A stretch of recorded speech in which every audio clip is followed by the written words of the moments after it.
बंदी छोड़ सतगुरु रामपाल जी परमेश्वर जी की जय हो। परम पिता परमात्मा सारी सृष्टि के रचनहार कुल मालिक असंख्य ब्रह्मांडों के स्वामी जगत गुरु तीनों लोकों में प्रवेश करके सबका धारण पोषण करने वाले राजाधिराज आत्माधार नाथों के नाथ देवों के देव महादेव सर्वेश्वर महेश्वर मृत्युंजय अजरो अमर आदि अनादि सनातनी प्रभु जगत पिता जगदीश्वर श्री श्री 1008 की उपाधि के वास्तविक अधिकारी अकाल मूरत सौद स्वरूपी राम वासुदेव सर्वगतम ब्रह्म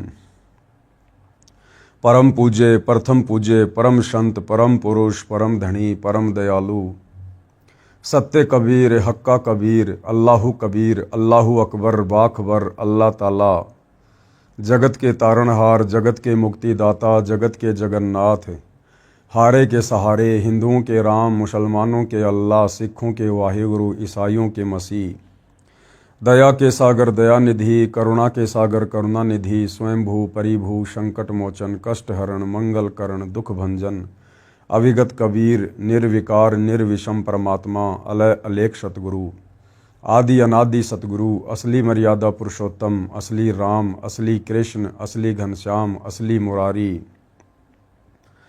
राजाओं के राजा महाराजाओं के महाराजा शहंशाहों के शहंशाह सम्राटों के सम्राट भगवानों के भगवान अल्लाहों के अल्लाह प्रभुओं के प्रभु मसीहाओं के मसीह सच्चे वाहिगुरु बाबाओं के बाबा पीरों के पीर सेठों के सेठ जगत सेठ सावड़सा सेठ सर्वगुण संपन्न अनंत कोटि कलाओं के स्वामी अनंत कोटि ब्रह्मांडों के नायक योगियों में महायोगी ध्यानियों में महाध्यानी सिद्धों में परम सिद्ध ज्ञानियों में तत्व ज्ञानी ब्रह्म ज्ञानी महाज्ञानी परम ज्ञानी सर्वश्रेष्ठ ज्ञानी विज्ञानी युवा कबीर समर्थ कबीर असमवात अमित ओझा सच्चे रहनुमा करीम अल्लाह सुभान अल्लाह दुनिया के अंतिम पैगंबर 8 सितंबर 1951 से गांव धनाना जिला सोनीपत हरियाणा भारतवर्ष की पावन भूमि पे प्रकट रियल कल्कि भगवान श्री नारायण साकार हरि श्री बाबा साहेब नूर अनंत परमात्मा सच्चे दरवेश सच्चे बाखबर संत श्रोमणी सतगुरु रामपाल जी परमेश्वर जी के चरण कमल में साध संगति से जुड़े हुए देश विदेश से आप और हम सभी सत्सेवक भाई बहनों का अनंत कोटि दंडवत प्रणाम। सत्साई भाई और बहनों, बहुत बड़ी दया बहुत बड़ी मेहर पूज्य गुरुदेव भगवान की परमेश्वर रामपाल जी की, जिनके शुभ आशीर्वाद से विशेष आशीर्वाद से आप और हम सभी भाई बहन विशेषकर हिंदू समाज से जुड़े श्रद्धालुओं को अपने ही धर्म के विषय में अपने ही पंथ के विषय में अपने ही धर्म की पवित्र पुस्तकों के विषय में वो गूढ़ और अनसुनी सच्चाई अब सुनने और समझने को मिल रही है, जो सच्चाई हमें सदियों से हमारे ज्ञानहीन धर्म गुरु नहीं बता पाए नहीं समझा पाए। और इस अनसुनी आध्यात्मिक सच्चाई से दूर रहने के चलते हमारे पूर्वज मृत्यु उपरांत पशु योनि में चले गए, पक्षी योनि में चले गए, नरक में चले गए, वो भूत बने हुए फिर रहे हैं। और अब हमारे से हमारे धर्मगुरु हमारे उन्हीं भूत बने पूर्वजों के श्राद्ध वगैरह निकलवा रहे हैं, हमसे प्रेत पूजा करवा रहे हैं, भूत पूजा करवा रहे हैं, पितृ पूजा करवा रहे हैं। इस आध्यात्मिक ज्ञान की नासमझी के कारण हमारे धर्मगुरुओं ने हमारे पूर्वजों की दुर्गति करवा दी और हमारी भी दुर्गति करवाने की दिशा में हमें आगे बढ़ा रहे थे। भाइयों और बहनों, हम कोटि कोटि शुक्रिया अदा करते हैं सतगुरु रामपाल जी का, जिन्होंने समय पर आकर हमें संभाल लिया, हमें शास्त्र अनुकूल सत भक्ति ज्ञान देकर मार्ग देकर हमें उबार लिया और अब हमें भक्ति के सही मार्ग पर चलने के लिए प्रेरित कर रहे हैं। तो भाइयों और बहनों, ये पवित्र पुस्तक जिसके ऊपर वीडियो बनाने की श्रृंखला जारी है, इसी श्रृंखला में आज इस पवित्र पुस्तक हिंदू साहिबान नहीं समझे गीता वेद पुराण, इसका 11वें नंबर का वीडियो है। और प्रत्येक वीडियो में गुरुदेव भगवान के आशीर्वाद से हिंदू समाज से जुड़े श्रद्धालुओं को अध्यात्म के विषय में काफ़ी गहन जानकारियां प्राप्त हो रही हैं। और भाइयों और बहनों, जब तक हमें इस बात का पता नहीं चलेगा कि सृष्टि की रचना कैसे हुई है, आप और हम कौन हैं, क्यों पैदा हो रहे हैं, क्यों मर रहे हैं, इस जन्म से पहले हम कहाँ थे, किस योनि में थे, और यदि सत भक्ति शास्त्र अनुकूल सच्चे सतगुरु से लेकर नहीं की तो ये शरीर छूटने के बाद हम कहाँ जाएंगे, किस लोक में जाएंगे, किस योनि में जाएंगे, हमारे बच्चे कहाँ जाएंगे, हमारा परिवार कहाँ जाएगा। तो जब तक भाई और बहनों हमें इस गूढ़ सच्चाई का पता नहीं चलेगा, जिस गूढ़ सच्चाई को आत्मज्ञान कहते हैं, यानी जीव की अपने विषय में संपूर्ण जानकारी आत्मज्ञान के अंतर्गत आती है। तो जब तक हमें आत्मज्ञान नहीं होगा तब तक हम परमात्म ज्ञान को प्राप्त करने की दिशा में आगे नहीं बढ़ेंगे, हमारी रुचि नहीं बन पाएगी। और जब हमारे को परमात्म ज्ञान की दिशा में आगे बढ़ने की प्रेरणा मिलेगी तो फिर हमारे लिए ये जानना अति आवश्यक हो जाता है कि ये हमारे देवी देवता कौन हैं, ये ब्रह्मा विष्णु महेश कौन हैं, हम जीव श्रेणी में क्यों हैं, वो देव श्रेणी में क्यों हैं, परमात्मा कौन है, कैसा है, कहाँ रहता है, कैसे मिलेगा। इन शास्त्रों में परमात्मा की भक्ति से प्राप्त जिन सुखों का वर्णन है वो सुख भक्ति करते करते हमें क्यों नहीं प्राप्त हो रहे, किस विधि से वो सुख मिलेंगे। फिर भाइयों और बहनों हम इस परमात्म ज्ञान को प्राप्त करने की दिशा में सोचेंगे और सोचेंगे तो निसंदेह फिर हमें रास्ता भी मिलेगा, और रास्ता मिलेगा तो फिर हम निसंदेह आगे की ओर बढ़ने का भी प्रयास करेंगे। तो भाइयों और बहनों, सतगुरु रामपाल जी के कर कमल से लिखित यह पवित्र पुस्तक हिंदू साहिबान नहीं समझे गीता वेद पुराण हमें इसी निष्कर्ष पर लेकर जाएगी यदि हमने इस पुस्तक को अंत तक निष्पक्ष होकर धैर्य के साथ पूरा पढ़ा या पूरा सुना। तो आज जो 5वां अध्याय है इस पुस्तक का, इस 5वें अध्याय में सतगुरु रामपाल जी हमें बताएंगे कि श्री ब्रह्मा जी, श्री विष्णु जी, श्री शिव जी के माता पिता की जानकारी। तत्व ज्ञान के अभाव में सदियों से हमारे तमाम धर्म गुरुओं ने, आचार्य शंकराचार्यों ने ब्रह्मा विष्णु महेश जी के विषय में हमें यही बताया, यही पढ़ाया, यही समझाया कि ब्रह्मा विष्णु महेश ही इस सृष्टि को चला रहे हैं। ब्रह्मा जी सृष्टि की उत्पत्ति करते हैं, विष्णु जी इसका पालन पोषण करते हैं और शंकर जी फिर संहार करते हैं। ये तीनों देवता ही सर्वश्रेष्ठ हैं, इनसे ऊपर कोई भगवान नहीं है, कोई परमात्मा नहीं है। अब भाइयों और बहनों विचार करो, ये तीनों देवता भी सर्वश्रेष्ठ कहाँ हुए जो इन तीनों देवताओं को एक एक कार्य करना पड़ रहा है। अगर यही सर्वश्रेष्ठ परमात्मा होते तो ये सारा का सारा कार्य तो इनमें से अकेला कोई एक ही कर लेता, लेकिन तीनों देवताओं को अलग अलग कार्य करने पड़ रहे हैं।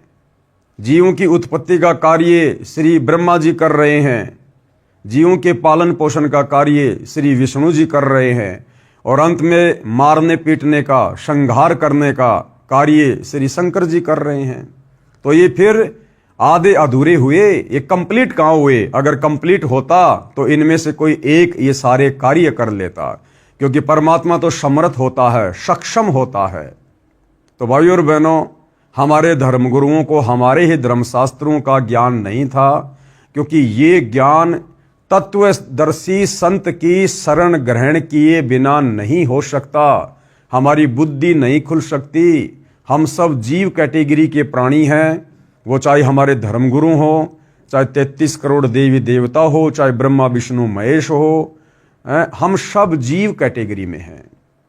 और ये कार्य स्वयं परमात्मा ही संत रूप धारण करके, तत्वदर्शी संत का रूप धारण करके, वो परमात्मा परम अक्षर ब्रह्म सच्चिदानंद घन ब्रह्म, वो कबीर देव, वो परमेश्वर स्वयं ही इस भेद को आकर खोलते हैं। बाकी जीव के बस की बात नहीं कि जीव इन शास्त्रों को पढ़कर इनके सार को निकालकर अन्य प्राणियों को समझा सके या खुद समझकर सत भक्ति कर सके। तो आज से पहले तो भाइयों और बहनों, आप और हमारे लिए सदियों से यही एक बहुत बड़ी पहेली बनी हुई थी कि ब्रह्मा विष्णु महेश ये अजन्मा हैं, सर्वेश्वर हैं, महेश्वर हैं, इनके कोई माता पिता नहीं है, इन्होंने सबको उत्पन्न किया है। जबकि ये हमारे पवित्र धार्मिक ग्रंथ चीख चीख कर इस बात की गवाही दे रहे हैं। खुद श्री ब्रह्मा जी, श्री विष्णु जी और श्री शंकर जी श्री देवी भागवत महापुराण में स्वीकार कर रहे हैं कि भैया हम तीनों का जन्म और मरण होता है, हम नित्य नहीं हैं, अविनाशी नहीं हैं, और हमारे तो माता पिता भी हैं, और हम तो किसी और शक्ति के अधीन होकर एक एक कार्य कर रहे हैं। ब्रह्मा जी उत्पत्ति का, विष्णु जी पालन का, शंकर जी संहार का। और इन्हीं धर्मशास्त्रों को हमारे धर्मगुरु दिन रात चश्मे लगा लगा के पढ़ा करते थे, लेकिन वो निष्कर्ष निकाल कर ना तो खुद समझ पाए और ना आम समाज में वो सच्चाई पेश कर पाए। क्योंकि कबीर परमात्मा कहते हैं कि गुरु बिन काहू न पाया ज्ञाना, और ज्यों थोथा बुश छिड़े मूड किसाना। तो भाइयों और बहनों, अब हमें वो सच्चा गुरु मिला है, तत्वदर्शी गुरु मिला है, और अब उन्होंने सारे के सारे भेद निष्कर्ष इन धर्मशास्त्रों के निकालकर टीवी चैनलों पर और पुस्तकों के माध्यम से सार्वजनिक कर दिए हैं। अब यदि किसी ने अपनी आत्मा का कल्याण करवाना होगा तो इन धर्म ग्रंथों में लिखी सच्चाई को स्वीकार करेगा और सत भक्ति करके अपनी आत्मा का कल्याण करवाएगा। अन्यथा भाई इस काल के लोक में जन्म और मरण ये अटल नियम है, अटल सिद्धांत है। 84 लाख योनियां भोगो, 84 लाख योनियां भोगने के बाद परमात्मा का विधान है एक मनुष्य जन्म देता ही देता है। उस मनुष्य जन्म को फिर हम इसी प्रकार से बर्बाद कर जाएंगे, फिर 84 लाख योनियों में जाएंगे, फिर नरक भोगेंगे। ये चक्कर युगों युगों से चलता आ रहा है। और यदि आज हमने आंखें नहीं खोली, सतगुरु रामपाल जी की शरण ग्रहण करके शास्त्र अनुकूल सत भक्ति की शुरुआत नहीं की, तो ये जन्म मरण और लक 84 का चक्कर भाइयों और बहनों हमारा अंत काल तक चलेगा, नहीं मिटेगा। तो सतगुरु रामपाल जी हमें क्या जानकारी दे रहे हैं श्री ब्रह्मा विष्णु महेश जी के माता पिता के विषय में, इनकी जन्म और मृत्यु के विषय में। प्रश्न नंबर 28। अब हिंदू समाज के भाई बहन सतगुरु रामपाल जी से प्रश्न कर रहे हैं, काफी कुछ जानने और समझने के बाद, कोई ये प्रमाण दिखाओ कि श्री ब्रह्मा जी, श्री विष्णु जी तथा श्री शिव जी के माता पिता हैं। ऊपर इस पुस्तक के ऊपर 10 वीडियो बन चुके हैं और काफी कुछ जानकारी सतगुरु रामपाल जी ने हिंदू भाई बहनों को हिंदू धर्मशास्त्रों से दिखाई, तो उनकी आंखें खुलने लगी और अब उनकी जिज्ञासा आगे से आगे अध्यात्म को जानने की हो रही है। तो उसी जिज्ञासा के अंतर्गत उन्होंने सवाल किया सतगुरु रामपाल जी से। जब सतगुरु रामपाल जी ने कहा कि भैया आपके ब्रह्मा विष्णु महेश, इनके तो माता पिता हैं, इनके तो जन्म मृत्यु होती है, इनका खुद का मोक्ष नहीं है, ये खुद भी लक 84 योनियों में जाते हैं, नरक भोगते हैं। तो फिर हिंदू श्रद्धालुओं ने पूछा जी इसका कोई प्रमाण दिखाओ कि श्री ब्रह्मा जी, श्री विष्णु जी तथा श्री शिव जी के माता पिता हैं। तो सतगुरु रामपाल जी प्रमाण दिखा रहे हैं। श्री देवी महापुराण, ये गीता प्रेस गोरखपुर से प्रकाशित है। इसके 3रे स्कंद के अध्याय 4 और 5 में श्री विष्णु जी ने अपनी माता दुर्गा की स्तुति करते हुए कहा है कि हे मात, यानी भगवान विष्णु जिसको हम पूर्ण परमात्मा मान रहे थे, अजन्मा मान रहे थे, और इस श्री देवी महापुराण में श्री विष्णु जी खुद देवी दुर्गा को माता कहकर संबोधित कर रहे हैं। और क्या कह रहे हैं? हे मात, आप शुद्ध स्वरूपा हो, सारा संसार आपसे ही उद्भाषित हो रहा है। यानी विष्णु जी कह रहे हैं कि हे माता दुर्गा, ये सारा संसार आपसे ही चलायमान है, हम आपकी कृपा से विद्यमान हैं। विष्णु जी कह रहे हैं कि मैं, ब्रह्मा और शंकर, हम तीनों तो आपकी दया से विद्यमान हैं। मैं कौन? विष्णु जी। मैं ब्रह्मा और शंकर तो जन्मते मरते हैं। अभी भाई और बहनों आपको मौखिक दिखाया जा रहा है, आगे आपको इसी देवी महापुराण से दिखाया जाएगा। खुद श्री विष्णु जी स्वीकार कर रहे हैं कि मैं ब्रह्मा और शंकर तो जन्मते और मरते हैं, हमारा तो जन्म और मृत्यु होता है, हम अविनाशी नहीं हैं। हमारा तो आविर्भाव यानी जन्म तथा तिरोभाव यानी मृत्यु हुआ करता है। विष्णु जी कह रहे हैं कि हे माते, हमारा तो जन्म और मृत्यु होता है, हम अविनाशी नहीं हैं। अविनाशी यानी जिसकी कभी मृत्यु ना हो। तो विष्णु जी कह रहे हैं कि हम तीनों देवता अविनाशी नहीं हैं, हम तो नाशवान हैं, हम जन्मते हैं और मरते हैं। तुम ही जगत जननी और सनातनी देवी हो और प्रकृति देवी हो। और विष्णु जी अपनी माता दुर्गा जी को क्या कह रहे हैं कि तुम ही जगत की जननी यानी सारे संसार को जन्म देने वाली, और सनातनी देवी, सनातनी यानी सबसे पहले वाली, तुम ही सनातनी देवी हो और प्रकृति देवी हो। प्रकृति भी दुर्गा जी को कहा जाता है। अब श्री विष्णु जी को केवल इतना ही ज्ञान है, अपने विषय में इन्होंने सच्चाई बता दी, परंतु अब श्री विष्णु जी देवी दुर्गा से ऊपर नहीं जानते कि कोई और भी भगवान है, कोई और भी परमात्मा है। जबकि भाई और बहनों, आपको कल 10वें नंबर के वीडियो में इसी पवित्र पुस्तक से हिंदू धर्मशास्त्रों का हवाला देते हुए आप जियों को साबित कर दिया गया कि देवी दुर्गा भी राजा हिमालय को ज्ञान देते समय इसी देवी महापुराण में साफ साफ कह रही है अपने भगत हिमालय को कि और सब बातें छोड़ दे, यानी मेरी दुर्गा की पूजा भक्ति भी छोड़ दे और उस ब्रह्म की साधना कर जिसका ओम मंत्र है, तेरा कल्याण हो। यानी विष्णु जी तो देवी दुर्गा से ऊपर किसी को नहीं जानते, और देवी दुर्गा अपने से ऊपर उस ब्रह्म की भक्ति करने के लिए कह रही है। और वो ब्रह्म यानी वो काल जो गीता का ज्ञान देता है, वो गीता जी में अध्याय 18 श्लोक नंबर 62 में अर्जुन को अपने से अन्य किसी और परम अक्षर ब्रह्म अविनाशी परमात्मा की भक्ति करने के लिए कह रहा है। तो भाइयों और बहनों, हमारे धर्म गुरुओं का अध्यात्म ज्ञान तो घुटनों में था, घुटनों में।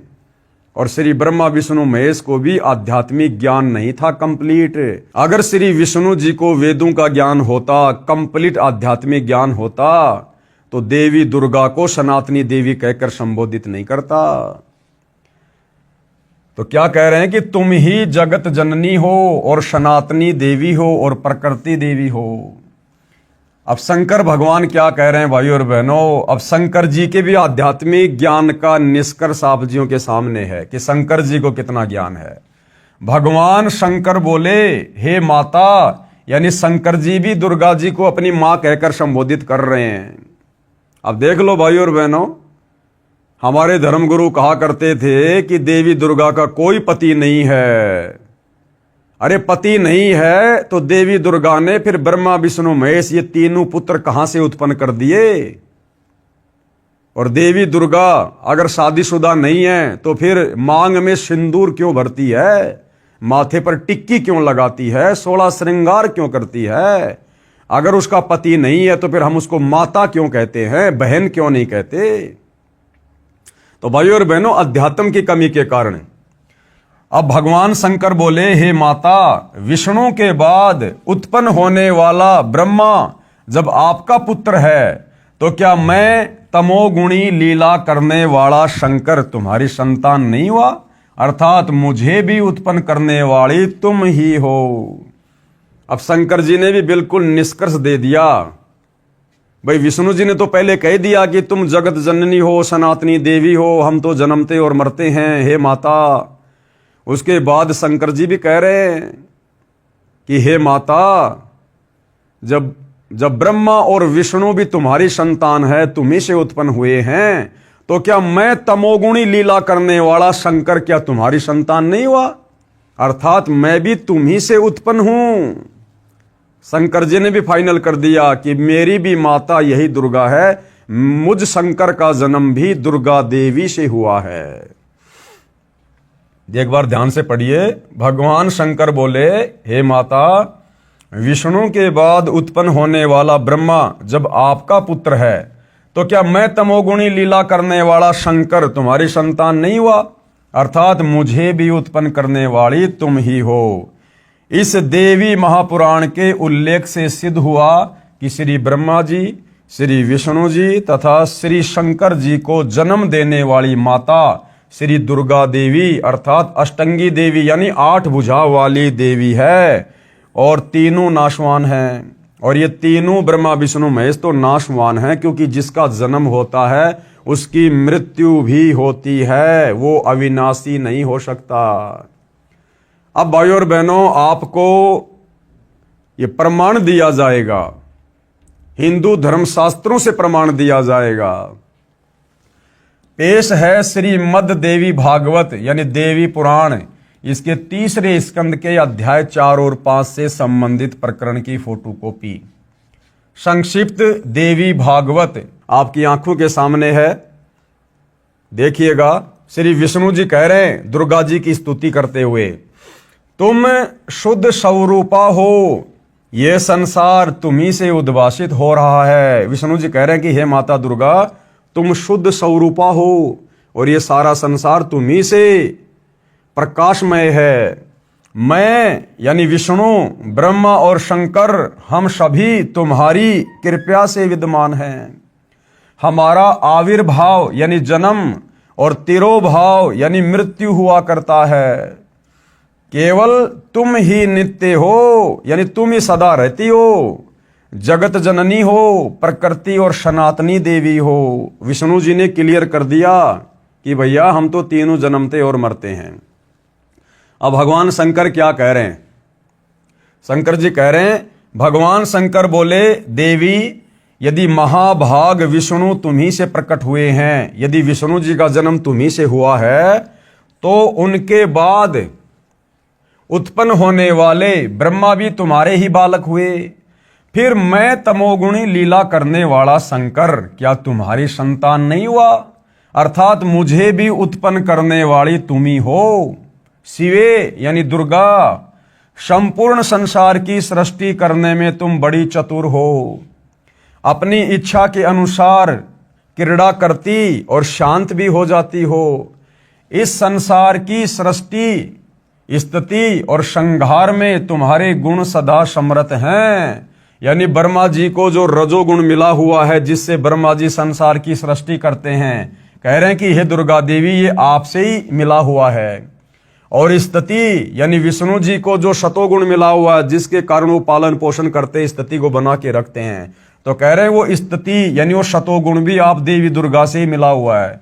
और संहार में यानी श्री शंकर जी जो कि तमोगुण है, जो संहार करते हैं, तो कहते हैं शंकर जी को संहार करने की क्षमता भी तुम्ही से मिली हुई है। उन्हीं तीनों गुणों से उत्पन्न रजगुण ब्रह्मा, सतगुण विष्णु, तमोगुण शिव जी। 3 गुण कौन से? रजगुण, सतगुण, तमगुण। उन्हीं तीनों गुणों से उत्पन्न हम ब्रह्मा, विष्णु एवं शंकर नियम अनुसार कार्य में तत्पर रहते हैं। नियम अनुसार, नियम अनुसार का मतलब है अपनी इच्छा से हम कुछ नहीं करते।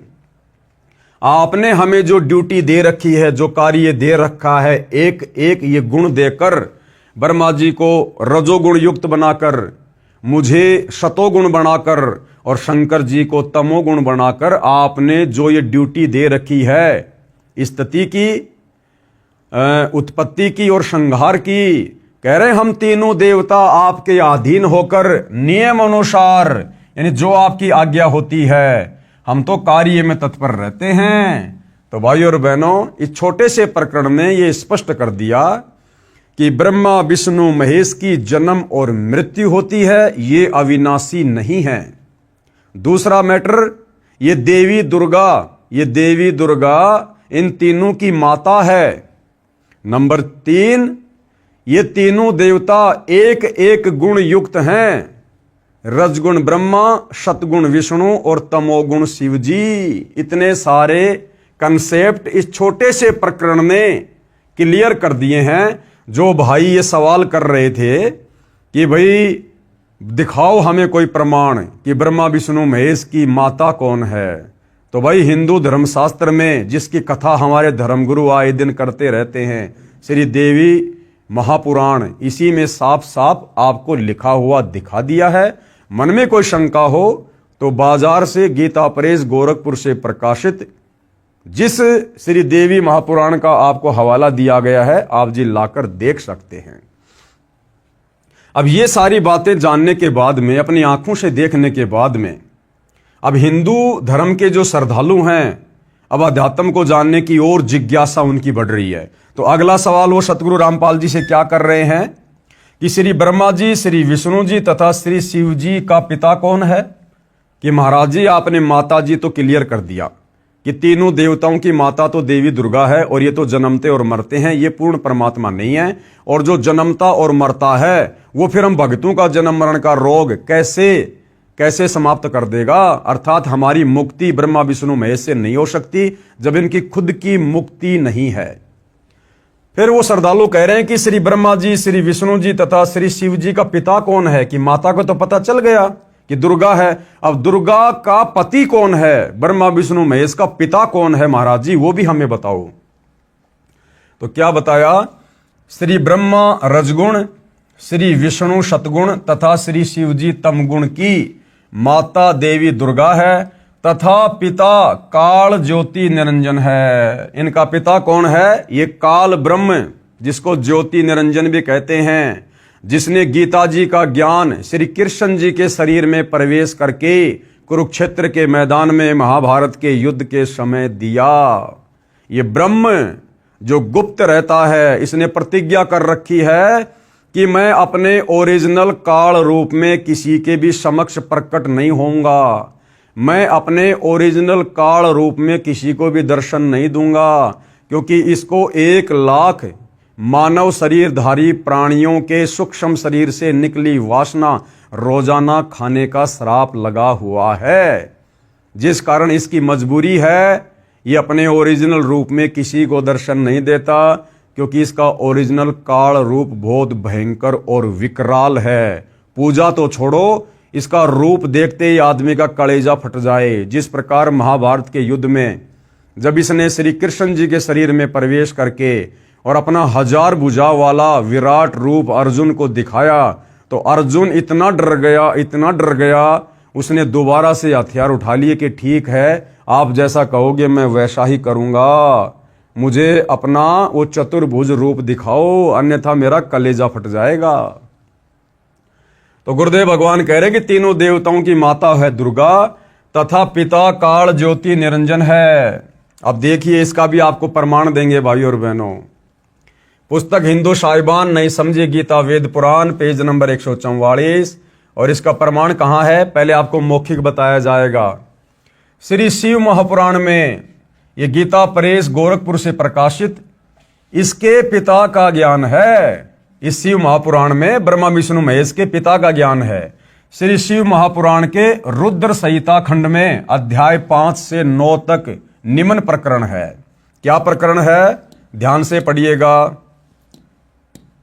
अपने पुत्र नारद जी के प्रश्न का उत्तर देते हुए श्री ब्रह्मा जी ने कहा कि हे पुत्र, आपने सृष्टि के उत्पत्तिकर्ता के विषय में जो प्रश्न किया है उसका उत्तर सुन। अब हम तो श्री ब्रह्मा जी को ही सृष्टि का उत्पत्तिकर्ता मान रहे हैं सदियों से। हमारे धर्म गुरु भी हमारे को इसी प्रकार से बताते हुए आ रहे थे कि श्री ब्रह्मा जी ही सृष्टि के उत्पत्तिकर्ता हैं। यहां तो नारद जी जो ब्रह्मा जी के पुत्र हैं, नारद जी अपने पिता ब्रह्मा जी से पूछ रहे हैं कि सृष्टि का उत्पत्तिकर्ता कौन है, मुझे उसकी जानकारी बताएं। तो ब्रह्मा जी तो सृष्टि के उत्पत्तिकर्ता की जानकारी बता रहा है, ना कि ब्रह्मा जी सृष्टि के उत्पत्तिकर्ता हैं। अपने पुत्र नारद जी के प्रश्न का उत्तर देते हुए श्री ब्रह्मा जी ने कहा कि हे पुत्र, आपने सृष्टि के उत्पत्तिकर्ता के विषय में जो प्रश्न किया है उसका उत्तर सुनो। अब क्या कह रहे हैं श्री ब्रह्मा जी, सृष्टि का उत्पत्तिकर्ता कौन है? प्रारंभ में, यानी सबसे पहले शुरुआत में केवल एक सद ब्रह्म ही शेष था। ये ब्रह्मा जी सद ब्रह्म किसको कह रहे हैं? इस काल को कह रहे हैं, काल ब्रह्म को कह रहे हैं। प्रारंभ में केवल एक सद ब्रह्म ही शेष था, सब स्थानों पर प्रलय था। उस निराकार परमात्मा ने, यानी वो काल जो अपने ब्रह्मलोक में रहता है किसी को दर्शन नहीं देता, और दर्शन ना होने के कारण हमारे साधु संत महात्माओं ने उसको निराकार की संज्ञा दे दी, जबकि वो आकार में है, साकार है, मनुष्य जैसा उसका रूप है, लेकिन वो किसी को दर्शन नहीं देता। इसलिए ऋषि मुनियों ने, तपस्वियों ने समाधि लगा लगा के, तप कर करके खूब कोशिश की, लेकिन उसके दर्शन नहीं हुए। उसके प्रकाश के दर्शन हुए, उसकी ज्योति के दर्शन हुए, जिस कारण से साधु संत महात्माओं ने मान लिया कि वो परमात्मा निराकार है, निराकार है, जबकि वो साकार है। तो उसी आधार से, क्योंकि ब्रह्मा जी ने भी काफी लंबे समय तक समाधि लगाई थी उसकी खोज के लिए, उसके दर्शन के लिए, लेकिन ब्रह्मा जी को उस काल ब्रह्म ने दर्शन नहीं दिए।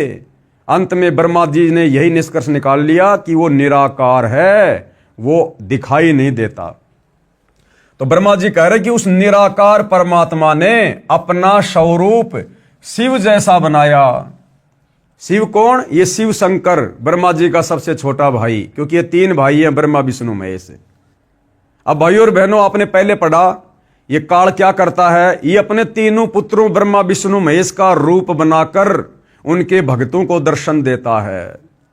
तो ब्रह्मा जी या क्या कह रहे हैं कि उस निराकार परमात्मा ने शिव का आकार बनाया, शिव का रूप बनाया। अब विचार करो भाइयों और बहनों, एक तरफ तो ब्रह्मा जी कह रहे हैं कि भाई वो निराकार परमात्मा है, निराकार यानी जिसका कोई रूप है ही नहीं। उस निराकार परमात्मा ने अपना स्वरूप शिव जैसा बनाया। अब वो निराकार कैसे रह गया जब उसने शिव के जैसा, शंकर जी के जैसा अपना रूप बना लिया? तो वो निराकार कैसे हुआ भाई? तो ये इनकी आध्यात्मिक अज्ञानता है ब्रह्मा विष्णु महेश जी की। उस निराकार परमात्मा ने यानी काल ने अपना स्वरूप शिव जैसा बनाया, क्योंकि वो अपने ओरिजिनल रूप में तो आ नहीं सकता। उसने प्रतिज्ञा कर रखी है, सौगंध खा रखी है कि ये मेरा अटल नियम है, मैं किसी को भी अपने ओरिजिनल काल रूप में दर्शन नहीं दूंगा। तो उसकी मजबूरी हो जाती है अपने तीनों बेटों के रूप बनाकर लोगों को दर्शन देने की। तो उस काल ने अपना शिव जैसा रूप बनाया, उसको सदाशिव कहा जाता है। उसने अपने शरीर से एक स्त्री निकाली, कौन? दुर्गा। अब ब्रह्मा जी क्या कह रहे हैं? अब भाइयों और बहनों, ये श्री ब्रह्मा जी का आधा अधूरा ज्ञान है। कह रहा कि उस निराकार सदाशिव ने, उस निराकार परमात्मा ने जिसने शिव रूप बनाया, जिसको सदाशिव भी कहते हैं यानी काल, उसने अपने शरीर से एक स्त्री निकाली। वो स्त्री कौन? दुर्गा, जो आगे चलकर उसकी पत्नी कहलाई। अब बताओ भाइयों और बहनों, अब मेरे शरीर से यदि कोई बेटा या बेटी उत्पन्न होगी तो वो क्या कहलाएगी मेरी? या तो बेटा या बेटी। किसी स्त्री के शरीर से कोई बच्चा उत्पन्न होगा या किसी पुरुष के संयोग से कोई बच्चा उत्पन्न होगा तो वो क्या कहलाएगा? उसका, उसकी संतान कहलाएगा। लेकिन यहां पर इस काल ने, ब्रह्मा जी कह रहे हैं कि अपने शरीर से एक स्त्री निकाली, उत्पन्न की। और देखना फिर, उसने अपने शरीर से एक स्त्री निकाली, वह स्त्री दुर्गा, जगदम्बिका, प्रकृति देवी तथा त्रिदेव। त्रिदेव कौन? ब्रह्मा विष्णु तथा शिव की जननी कहलाई। इन तीनों देवताओं को जन्म देने वाली माता कहलाई, जिसकी 8 भुजाएं हैं। इसी को शिवा भी कहा है। यानी शिव जैसा रूप यहां किसने बनाया? काल ने।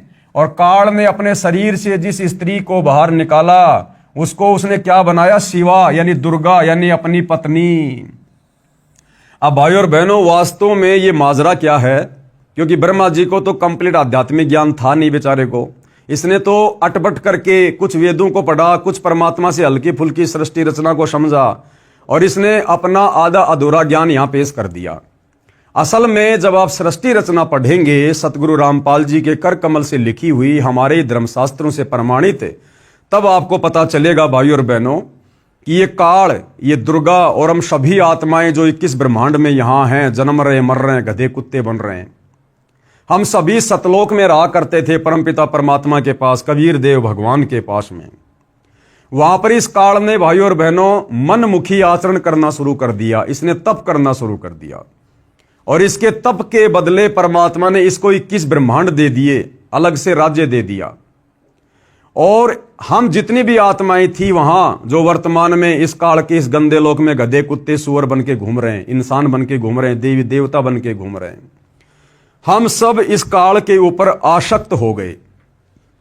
जब ये तब कर रहा था तो हम इसको देखने के लिए जाया करते थे और इसकी महिमा किया करते थे कि वाह जी वाह, इतने लंबे समय से एक पैर पे खड़ा होके तप कर रहा, क्या बात है।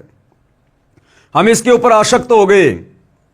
अब हमारे कबीर भगवान ने देखा कि अब ये आत्माएं मेरे किसी काम की नहीं है, ये मुझ एकमात्र सर्वश्रेष्ठ भगवान को छोड़कर, यानी मेरे से आस्था हटाकर और इस दो कोडी के जीव में, इस काल में, अपने जैसे इस प्राणी में ये अपनी आसक्ता लगा बैठे हैं।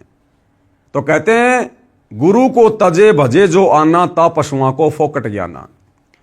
तो परमात्मा ने उसके तप के बदले 21 ब्रह्मांड दे दिए और हम सभी आत्माओं ने भी उसके साथ 21 ब्रह्मांडों में आने की सहमति व्यक्त कर दी, हाथ ऊपर खड़ा करके अपने भगवान के सामने, ये सोचकर कि हमें ना जाने सतलोक से भी ज्यादा सुख मिलेंगे यहां इसके पास में।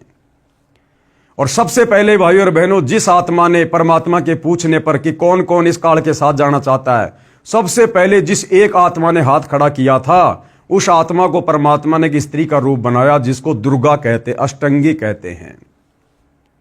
और उस दुर्गा को परमात्मा ने इस काल के पास में छोड़ दिया था, वही सतलोक में। और हम जितनी भी आत्माएं थी जिन्होंने यश किया था, हमारा सूक्ष्म रूप बनाकर सूक्ष्म रूप में दुर्गा के अंदर जो है वो प्रविष्ट कर दिया था। अब इस काल ब्रह्म ने दुर्गा के युवा रूप को देखकर, लड़की रूप को देखकर इसके मन में दोष उत्पन्न हो गया और इसने दुर्गा के साथ में बलात्कार करने का प्रयास किया, बदतमीजी करने का प्रयास किया। तो दुर्गा ने इसको बहुत समझाया कि भाई देख, हम दोनों एक ही पिता की संतान हैं। इस परम अक्षर ब्रह्म सत्य पुरुष कबीर देव ने आपको भी अपने वचन से उत्पन्न किया, मुझे भी अपने वचन से उत्पन्न किया। हम दोनों आपस में भाई बहन हैं और भाई बहनों का ऐसा ये गंदा कर्म ये अच्छा नहीं है, हम पाप के भागी बनेंगे। लेकिन काल के ऊपर तो वासनाओं का भूत सवार था, क्योंकि जानबूझ के उसने गलती मोल ले ली। तो दुर्गा ने बहुत समझाया लेकिन वो नहीं माना और जबरदस्ती दुर्गा के साथ करने लगा। और जैसे उसने दुर्गा को चूमने के लिए, उसका चुंबन लेने के लिए अपना मुंह खोला, तो दुर्गा ने सूक्ष्म रूप बनाया, सूक्ष्म रूप बनाकर काल के मुख के माध्यम से उसके पेट में जा बैठी और वहां जाकर परमपिता परमात्मा कबीर साहिब से अर्ज की, अरदास की कि हे परमेश्वर मेरी रक्षा करो, मेरी रक्षा करो। तो परमात्मा को तो पता था कि भैया तुम्हें अच्छा खासा खाना पीना घूमना मिल रहा था, क्यों तुम इसके ऊपर आसक्त हुए, अब भुगतो। लेकिन परमात्मा दयालु है, अपने पुत्र जोगजीत का रूप बनाकर, क्योंकि सतलोक में परमात्मा के 16 पुत्र और हैं इस काल के अलावा, अपने एक पुत्र जोगजीत का रूप बनाकर परमात्मा जी वहां आए और काल के पेट से इस दुर्गा को बाहर निकाला और परमात्मा जी का आदेश बता दिया कि ऐसा गंदा कर्म करने की सोचने वाला भी इस सतलोक में नहीं रह सकता। और उनको श्राप दे दिया कि आज से तेरा नाम काल होगा, तो प्रतिदिन 1 लाख मानव शरीरधारी स्त्री या पुरुषों का आहार करेगा और निकल जाओ यहां से। और सतलोक से 21 ब्रह्मांड सहित इस दुर्गा को, दुर्गा के अंदर हम सभी आत्माओं को और इस काल को सतलोक से 16 शंख कोश की दूरी पर 21 ब्रह्मांडों समेत वहां से निकाल दिया। और ये वचन बोलते ही वो 21 ब्रह्मांड विमान की तरह चल पड़े और 16 शंख कोश की दूरी पर आकर स्थिर हो गए जहां हम लोग रह रहे हैं। उसके बाद भाई और बहनों, इस काल ने फिर अपनी मनमानी की कि अब मेरा कौन क्या बिगाड़ेगा, मुझे सतलोक से तो धक्के मार के निकाल ही दिया परमात्मा ने, अब मेरा कौन क्या बिगाड़ेगा। फिर इसने दुर्गा के साथ में शारीरिक संबंध बनाए और शारीरिक संबंध बनाकर फिर ये 3 पुत्र ब्रह्मा विष्णु महेश इसने उत्पन्न किए। और इनको उत्पन्न करके फिर इस काल ने प्रतिज्ञा की कि मैं आज के बाद किसी के सामने प्रकट नहीं होऊंगा, अपने ओरिजिनल काल रूप में किसी को दर्शन नहीं दूंगा। और इन तीनों बेटों के माध्यम से दुर्गा के द्वारा हम सब की यहां पर इसने दुर्गति करवा रखी है। ब्रह्मा के माध्यम से उत्पत्ति करवाता है, विष्णु के माध्यम से पालन पोषण करवाता है और शंकर जी के माध्यम से हमारा संहार करवाता है। इस प्रकार ये काल प्रतिदिन 1 लाख मानव शरीरधारी स्त्री पुरुषों का आहार करता है। हम मरने के बाद कहाँ जाते हैं? सबसे पहले सूक्ष्म शरीर में ये आत्मा वहीं जाती है और सूक्ष्म शरीर से फिर ये जमा वासना को निकाल के खाता है, जो इसका भोजन है। तो सृष्टि रचना के माध्यम से हमें पता चलेगा।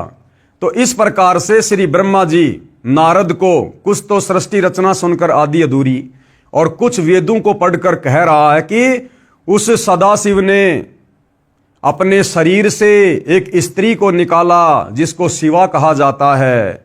तो वो कबीर परमात्मा ने अपने पुत्र जोगजीत का रूप बनाकर काल के पेट से दुर्गा को बाहर निकाला था। ये दोनों फिर आपस में पति पत्नी कहलाए इस लोक में आने के बाद। अब ध्यान से पढ़िए, अब समझ में आएगा। प्रारंभ में केवल एक सद्ब्रह्म ही शेष था, सब स्थानों पर प्रलय था। उस निराकार परमात्मा ने, काल के विषय में कह रहा है, अपना स्वरूप शिव जैसा बनाया, क्योंकि खुद तो अपने रूप में आता नहीं, उसको सदाशिव कहा जाता है। उसने अपने शरीर से एक स्त्री निकाली, वह स्त्री दुर्गा, जगदम्बिका, प्रकृति देवी तथा त्रिदेव ब्रह्मा विष्णु तथा शिव की जननी कहलाई, जिसकी 8 भुजाएं हैं। इसी को शिवा भी कहा है, यानी दुर्गा को ही शिवा कहा जाता है। श्री विष्णु जी की उत्पत्ति, अब श्री ब्रह्मा जी बता रहे हैं अपने बेटे नारद को कि विष्णु जी की उत्पत्ति कैसे हुई। सदाशिव और शिवा, यानी सदाशिव यानी वो काल और शिवा यानी दुर्गा ने पति पत्नी रूप में रहकर एक पुत्र की उत्पत्ति की, उसका नाम विष्णु रखा। तो विष्णु जी के पिता कौन हुए? ये काल भगवान, ये सदाशिव जिसको काल ब्रह्म कहते हैं, और माता कौन हुई? दुर्गा। आगे आपको भाई और बहनों इस देवी महापुराण की फोटोकॉपी भी दिखाएंगे आपको। श्री विष्णु जी की उत्पत्ति सदाशिव और शिवा यानी काल और दुर्गा ने पति पत्नी रूप में रहकर एक पुत्र की उत्पत्ति की, उसका नाम विष्णु रखा। अब आगे पढ़िए, श्री ब्रह्मा जी की उत्पत्ति कैसे हुई। श्री ब्रह्मा जी की उत्पत्ति, श्री ब्रह्मा जी ने बताया कि जिस प्रकार विष्णु जी की उत्पत्ति शिव तथा शिवा के संयोग यानी काल और दुर्गा के संयोग यानी भोग विलास से हुई है, उसी प्रकार शिव और शिवा ने यानी काल और दुर्गा ने मेरी यानी ब्रह्मा की भी उत्पत्ति की। तो ब्रह्मा जी का भी पिता कौन हुआ? ये काल ब्रह्म, और माता कौन हुई? दुर्गा। नोट, यहां पर शिव को काल ब्रह्म जाने, शिवा को दुर्गा जाने। अदालत नोट करे, क्योंकि आने वाले समय में भाइयों और बहनों ये सारी बातें अदालतों में रखी जाएंगी, इन धर्म शास्त्रों से प्रमाणित किया जाएगा। इसलिए सतगुरु रामपाल जी ने पहले यहां पर कोष्टक में लिख दिया, अदालत नोट करे। इस रुद्र संहिता खंड में शंकर जी की उत्पत्ति का प्रकरण नहीं है। अब इस रुद्र संहिता में श्री शंकर जी की उत्पत्ति का जो प्रकरण है कि शंकर जी की उत्पत्ति कैसे हुई, ये इस अनुवादकर्ता ने जानबूझ के नहीं लिखा। क्यों नहीं लिखा? क्योंकि इसको आध्यात्मिक ज्ञान नहीं था, इसको तत्व ज्ञान नहीं था। अब इसने सोचा यदि मैं शिव जी की उत्पत्ति दिखा दूंगा तो फिर मैं ये कैसे सिद्ध करूंगा कि वो सदाशिव कौन था, फिर वो सदाशिव मैं कैसे सिद्ध करूंगा, क्योंकि इनकी बुद्धि काल ब्रह्म तक नहीं जा रही थी। इन अनुवादकर्ताओं की ये केवल ब्रह्मा विष्णु शिव को ही फाइनल मानते थे, इनसे ऊपर किसी को नहीं मानते थे। तो इसने सोचा कि मैंने यहां पर सदाशिव को दिखा दिया, मैंने यहां पर श्री विष्णु जी को दिखा दिया, मैंने यहां श्री ब्रह्मा जी को दिखा दिया। अब अगर मैं शिव जी को दिखाऊंगा तो फिर ये चौथा माना जाएगा और कोई भी मेरी बात को स्वीकार नहीं करेगा। तो जानबूझकर इसने इस प्रकरण को छोड़ दिया। लेकिन भाई और बहनों, आप जी ने ऊपर श्री देवी महापुराण में, आप जी ने ऊपर श्री देवी महापुराण में साफ साफ देख लिया है, पढ़ लिया है। यहां पर श्री शंकर जी खुद अपनी उत्पत्ति बता रहे हैं।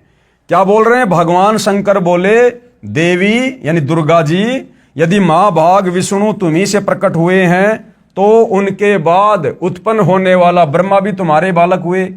फिर मैं तमोगुणी लीला करने वाला शंकर यानी शिव क्या तुम्हारी संतान नहीं हुआ? अर्थात मुझे भी उत्पन्न करने वाली तुम ही हो। भाई चोर चुरावे तू मड़ी, गाडे पानी मां, वो गाडे व ऊपर आवे, सच्चाई छानी ना।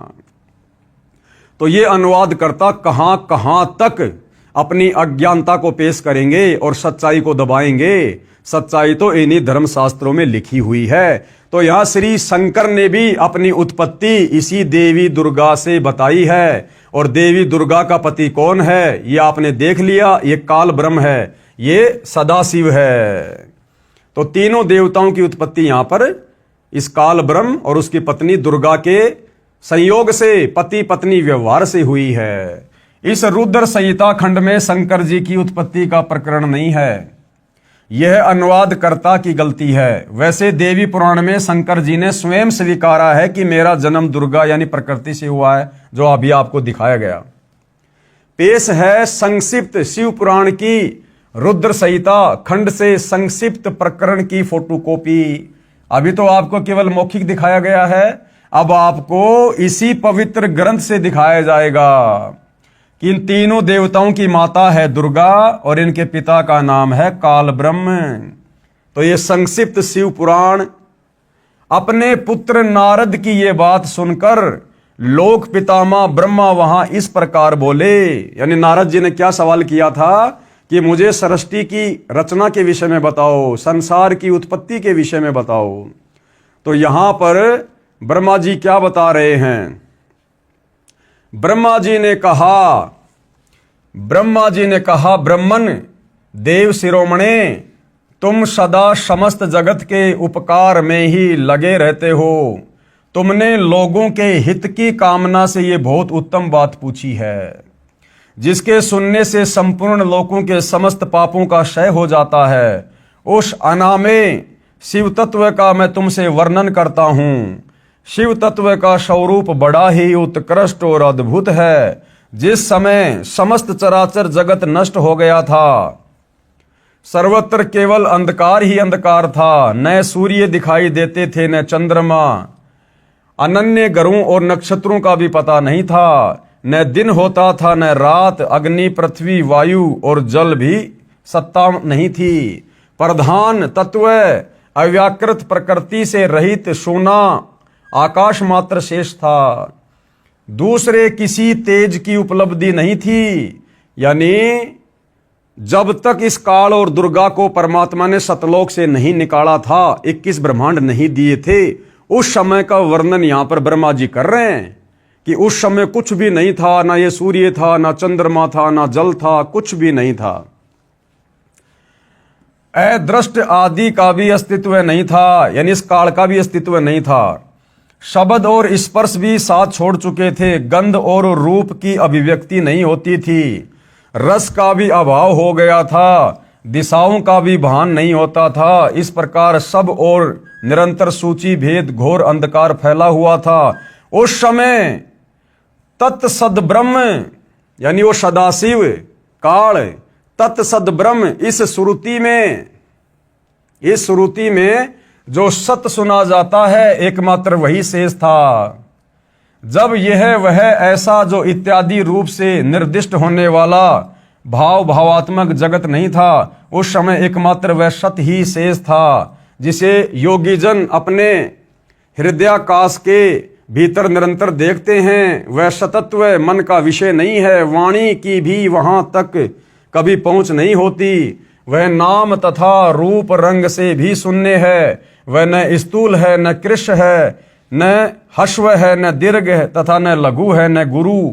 उसमें न कभी वृद्धि होती है, न हाश होता है। श्रुति भी उसके विषय में चकित भाव से है, इतना ही कहती है, अर्थात उसकी सत्ता मात्र का ही निरूपण कर पाती है, उसका कोई विशेष विवरण देने में असमर्थ हो जाती है।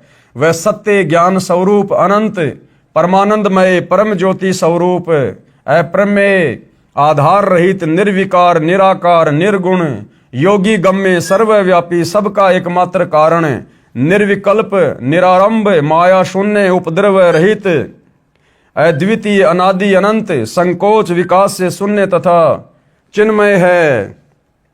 जिस परब्रह्म के विषय में ज्ञान और अज्ञान से परिपूर्ण उक्तियों द्वारा इस प्रकार ऊपर बताए अनुसार विकल्प किए जाते हैं, उसने कुछ काल के बाद सृष्टि का समय आने पर द्वितीय की इच्छा प्रकट की। यानी काल ने कुछ समय बाद में ब्रह्मा जी कह रहे हैं कि द्वितीय की उत्पत्ति की, यानी अपने से अन्य किसी और को पैदा करने की सोची। उसके भीतर एक से अनेक होने का संकल्प उदित हुआ।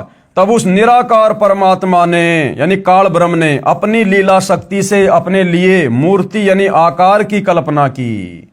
यानी वो शंकर जी अपने बेटे के रूप में आने की उसने लीला की। वह मूर्ति संपूर्ण ऐश्वर्य गुणों से संपन्न, सर्व ज्ञानमयी, शुभ स्वरूपा, सर्वव्यापिनी, सर्वरूपा, सर्वदर्शनी मूर्ति चिन्मय आकार भगवान सदाशिव है। अवार्चिन और प्राचीन विद्वान उन्हीं को ईश्वर कहते हैं। यानी इन साधु संत महात्माओं को, ऋषि मुनियों को, आचार्यों शंकराचार्यों को केवल ये काल ही परमात्मा दिखाई देता है, जिसको निराकार निराकार कहते हैं। उस समय एकाकी रहकर स्वेच्छानुसार विहार करने वाले उन सदाशिव ने अपने विग्रह से यानी अपने शरीर से स्वयं ही एक स्वरूप भूता शक्ति की सृष्टि की। जबकि काल के पेट में सूक्ष्म रूप बनाकर जब दुर्गा बैठ गई थी, तो परमात्मा कबीर जी ने स्वयं ही अपने पुत्र जोगजीत का रूप बनाकर उसको पेट से बाहर निकाला था। लेकिन ब्रह्मा जी को सृष्टि रचना का कंप्लीट ज्ञान नहीं है, जो उनके अपने श्रीअंग से कभी अलग होने वाली नहीं थी। उस पराशक्ति को प्रधान प्रकृति गुणवती माया बुद्धि तत्व की जननी तथा विकार रहित बताया गया है। अरे भैया, वो तो विकारों से युक्त है, विकार रहित कहाँ है? वह शक्ति अंबिका कही गई। अंबिका यानी दुर्गा।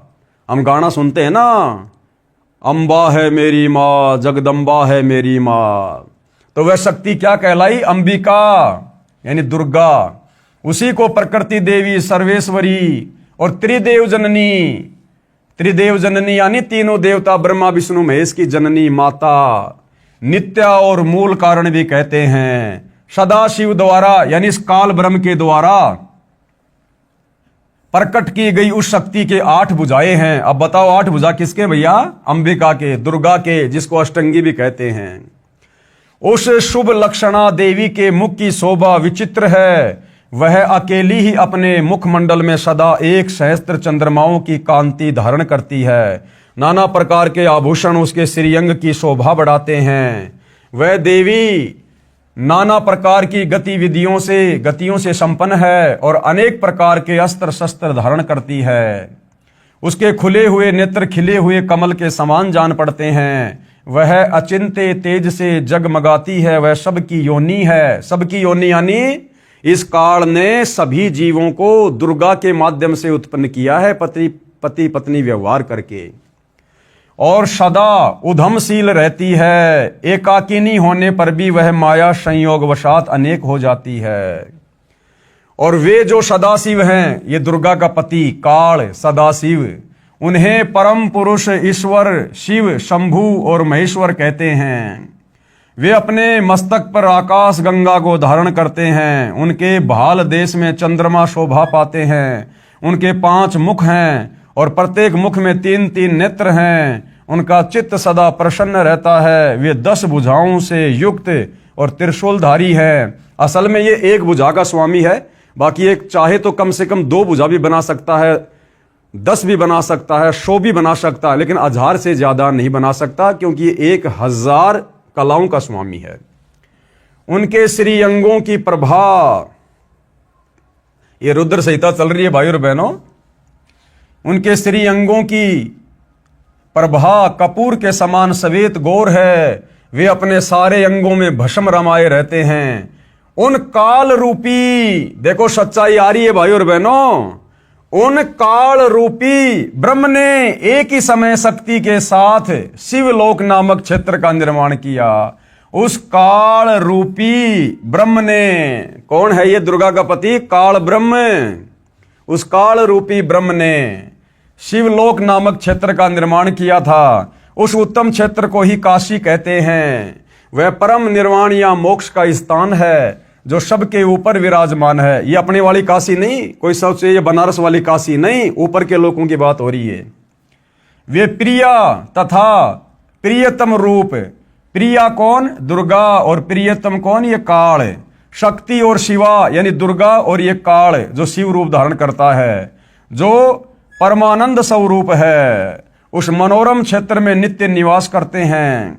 काशीपुरी परमानंद रूपिणी है। मुने शिव और शिवा ने यानी काल और दुर्गा ने प्रलय काल में कभी उस क्षेत्र को अपने सानिध्य से मुक्त नहीं किया। यानी जब ब्रह्मा विष्णु महेश के लोकों में जब प्रलय आती है तो ये काल और दुर्गा उसी काशी नामक क्षेत्र में रहते हैं। इसलिए विद्वान पुरुष उसे अविमुक्त क्षेत्र के नाम से भी जानते हैं। वह क्षेत्र आनंद का हेतु है, इसलिए पिनाकधारी शिव ने पहले उसका नाम आनंद वन रखा था, उसके बाद वह अविमुक्त के नाम से प्रसिद्ध हुआ। देवर्षे यानी ब्रह्मा जी कह रहे नारद से कि देवर्षे एक समय उस आनंद वन में रमण करते हुए शिवा और शिव के मन में ये इच्छा हुई। अब ध्यान से पढ़ना भाई और बहनों, ब्रह्मा विष्णु महेश की उत्पत्ति कैसे हुई है? दुर्गा और काल के पति पत्नी व्यवहार करने से। ब्रह्मा जी नारद जी से कह रहे हैं कि देवर्षे यानी नारद जी एक समय उस आनंद वन में रमण करते हुए यानी घूमते फिरते हुए शिवा यानी दुर्गा और शिव यानी काल, इनके मन में ये इच्छा प्रकट हुई कि किसी दूसरे पुरुष की भी सृष्टि करनी चाहिए, कि कोई संतान भी उत्पन्न करनी चाहिए, बच्चा भी पैदा करना चाहिए। जिस पर यह सृष्टि संचालन का महान भार रखकर हम दोनों केवल काशी में रहकर इच्छानुसार विचरें, ताकि सारी सृष्टि का भार उन बच्चों के ऊपर रख दिया जाए और हम आराम से यहां मौज करें और निर्वाण धारण करें। वही पुरुष हमारे अनुग्रह से सदा सबकी सृष्टि करे, यानी वो हमारी संतान ही हमारे सारे काम को संभाले, पालन करे और वही अंत में सबका संहार भी करे। यह चित्त एक समुद्र के समान है, इसमें चिंता की उताल तरंगे उठ उठकर इसे चंचल बनाए रहती हैं। इसमें सत्व गुण रूपी रतन, तमोगुण रूपी ग्रह और रजोगुण रूपी मूंगे भरे हैं।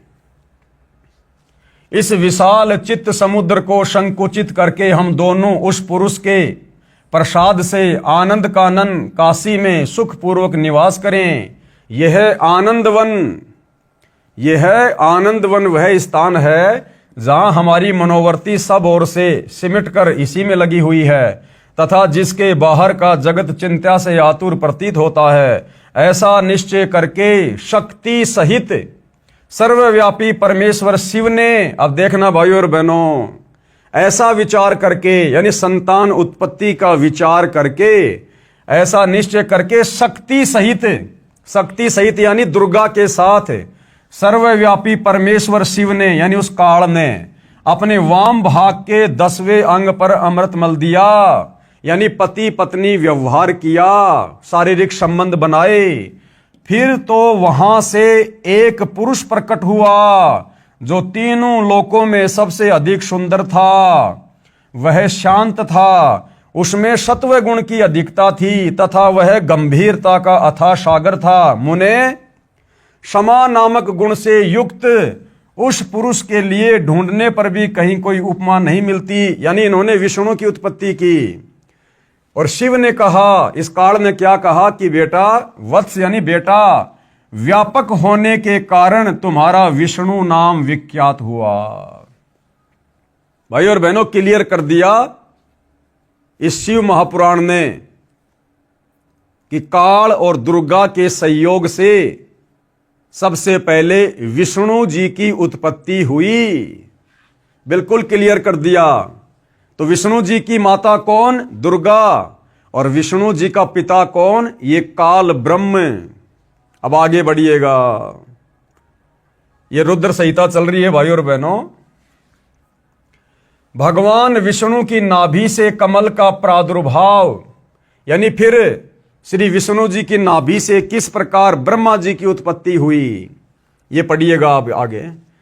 ब्रह्मा जी कहते हैं, देवर्षे यानी हे नारद, तत्पश्चात यानी उसके बाद कल्याणकारी परमेश्वर शांब सदाशिव ने यानी इस काल ने पूर्ववत परियतन करके, यानी जैसे उसने विष्णु को अपनी पत्नी दुर्गा के साथ में शारीरिक संबंध बनाकर पैदा किया था, उसी प्रकार से सदाशिव ने यानी काल ने पूर्ववत परियतन करके मुझे, यानी ब्रह्मा जी कह रहा है कि मुझे अपने दाहिने अंग से उत्पन्न किया। मुने उस महेश्वर ने यानी काल ने मुझे तुरंत ही अपनी माया मोहित करके नारायण देव के नाभि कमल में डाल दिया, यानी विष्णु के नाभि कमल में डाल दिया और लीला पूर्वक मुझे वहां से प्रकट किया। इस प्रकार उस कमल से पुत्र के रूप में मुझ हिरण्य गर्भ का जन्म हुआ, यानी मुझ ब्रह्मा का भी जन्म हुआ। यानी ब्रह्मा जी अपने जन्म के विषय में अपने बेटे को बता रहे हैं। जिस ब्रह्मा को हम कह रहे थे कि ब्रह्मा विष्णु महेश तो आदि अनादि हैं, इनका कोई माता पिता नहीं है, इनकी कभी जन्म नहीं होती, इनकी मृत्यु नहीं होती। देख लो भाई और बहनों, हमारे शास्त्रों में लिखा हुआ है और ये हमारे धर्मगुरु आज तक हमारे को इन शास्त्रों में लिखे होने के बावजूद भी ढूंढकर, पढ़कर, समझकर हमें नहीं बता पाए, समाज के सामने पेश नहीं कर पाए और सदियों से हमारे को भक्ति और भगवान के नाम पर अंधेरे में रखा। इस प्रकार ब्रह्मा, विष्णु तथा रुद्र, इन तीन देवताओं में गुण हैं। ये रुद्र कौन है? शिव जी। इस प्रकार ब्रह्मा, विष्णु और रुद्र, इन तीन देवताओं में गुण हैं। इस ब्रह्मा जी में काल और दुर्गा ने रजोगुण डाल दिया, रजोगुण युक्त कर दिया और सृष्टि आगे उत्पन्न कैसे होगी ये ब्रह्मा जी के ऊपर छोड़ दिया कि ब्रह्मा जी विषय वासनाओं में लोगों को फंसाकर रजोगुण के प्रभाव से संतान उत्पत्ति करवाएगा। विष्णु जी को शतोगुण से युक्त कर दिया कि ये जो विष्णु है अपने शतोगुण के प्रभाव से इस परिवार में लोगों को बांध के रखेगा, मेरा बेटा, मेरी बेटी। और ये जो रुद्र है, जो शिव शंकर है, इसको तमोगुण से युक्त कर दिया कि ये अंत में लोगों के मन मुटाव करवा के, लड़ाई झगड़ा करवा के, किसी भी कारण से उनको मार मार के और इस काल के भोजन के लिए तैयार करेगा। तो तीनों देवता उत्पन्न कर दिए, तीन संतान उत्पन्न कर दी इन्होंने। इस प्रकार ब्रह्मा, विष्णु तथा रुद्र यानी शिव, इन तीन देवताओं में गुण हैं, परंतु शिव यानी ये काल जो है ये गुणातीत माने जाते हैं। ये काल इनसे अलग रहता है। इन तीनों देवताओं को एक एक गुणों से युक्त कर दिया, लेकिन ये फिर इनसे अलग रहता है और हमें यही लगता है कि सारा का सारा कार्य ब्रह्मा, विष्णु, महेश कर रहे हैं, जबकि सारा का सारा कार्य उस काल के रिमोट से, दुर्गा के माध्यम से ये तीनों देवता ब्रह्मा, विष्णु, महेश कर रहे हैं। और इन तीनों अपने पुत्रों की उत्पत्ति करने के बाद में काल ने फिर दुर्गा को कहा था कि आज के बाद मैं किसी को भी मेरे ओरिजिनल काल रूप में दर्शन नहीं दूंगा और दुर्गा तू मेरे विषय में मेरा भेद इन ब्रह्मा, विष्णु, महेश को भी मत बताना, अन्यथा ये मेरे लिए फिर भोजन की व्यवस्था नहीं करेंगे। अगर इन ब्रह्मा, विष्णु, महेश को ये पता चल जाए कि हमारा बाप ऐसे ऐसे सतलोक से और उस पूर्ण परमात्मा कबीर साहिब के शराब से इस प्रकार से शापित है और ये हमारा यूज कर रहा अपने भोजन के लिए, तो ये ब्रह्मा, विष्णु, महेश कभी भी ये कुकर्म नहीं करेंगे। इसलिए इस ब्रह्मा, विष्णु, महेश को भी दुर्गा उनके पिता काल ब्रह्म तक नहीं पहुंचने देती, इस सच्चाई से दूर रखती है। तो इस प्रकार ब्रह्मा, विष्णु तथा रुद्र यानी शिव, इन तीन देवताओं में गुण है, परंतु शिव यानी जो एक काल है जो अपने बेटे शिव का रूप धारण कर लेता है, वो गुणातीत माने जाते हैं, यानी वो इनसे अलग रहता है। श्री शंकर जी भी शिव यानी काल ब्रह्म तथा शिवा यानी देवी दुर्गा का पुत्र है। श्री शिव महापुराण के विद्वेश्वर संहिता के प्रथम खंड अध्याय 6 से 10 में प्रमाण। अब देखिएगा, अब ये शंकर जी भी इसी काल और दुर्गा का पुत्र है। एक समय श्री ब्रह्मा जी तथा श्री विष्णु जी का इस बात पर युद्ध हो गया कि ब्रह्मा जी ने कहा कि मैं तेरा पिता हूं क्योंकि ये संसार मेरे से उत्पन्न हुआ है। यानी ब्रह्मा, विष्णु, महेश को भी पूर्णतया ये नहीं पता कि हम भगवान हैं या भगवान कोई और है। और इनमें भी आपस में एक समय झगड़ा हो गया दोनों भाइयों में, विष्णु जी में और ब्रह्मा जी में। तो ब्रह्मा कहने लगा कि मैं तेरा पिता हूं, मैंने सारे संसार की रचना करी है, तेरा जन्म मेरे से हुआ है। और विष्णु जी कहने लगे कि मैं तेरा पिता हूं, ये सारा संसार तो मेरे से उत्पन्न हुआ है, तू मेरे नाभि कमल से उत्पन्न हुआ है। इसी बात को लेकर हमारे दोनों भगवानों का, जिनको हम भगवान कहते हैं, बच्चों की तरह लड़ाई हो गई इनमें। क्योंकि ये संसार मेरे से उत्पन्न हुआ है, मैं प्रजापिता हूं। कौन कहने लगा? ब्रह्मा। विष्णु जी ने कहा कि मैं तेरा पिता हूं, तू मेरे नाभि कमल से उत्पन्न हुआ है। दोनों एक दूसरे को मारने के लिए तत्पर हो गए।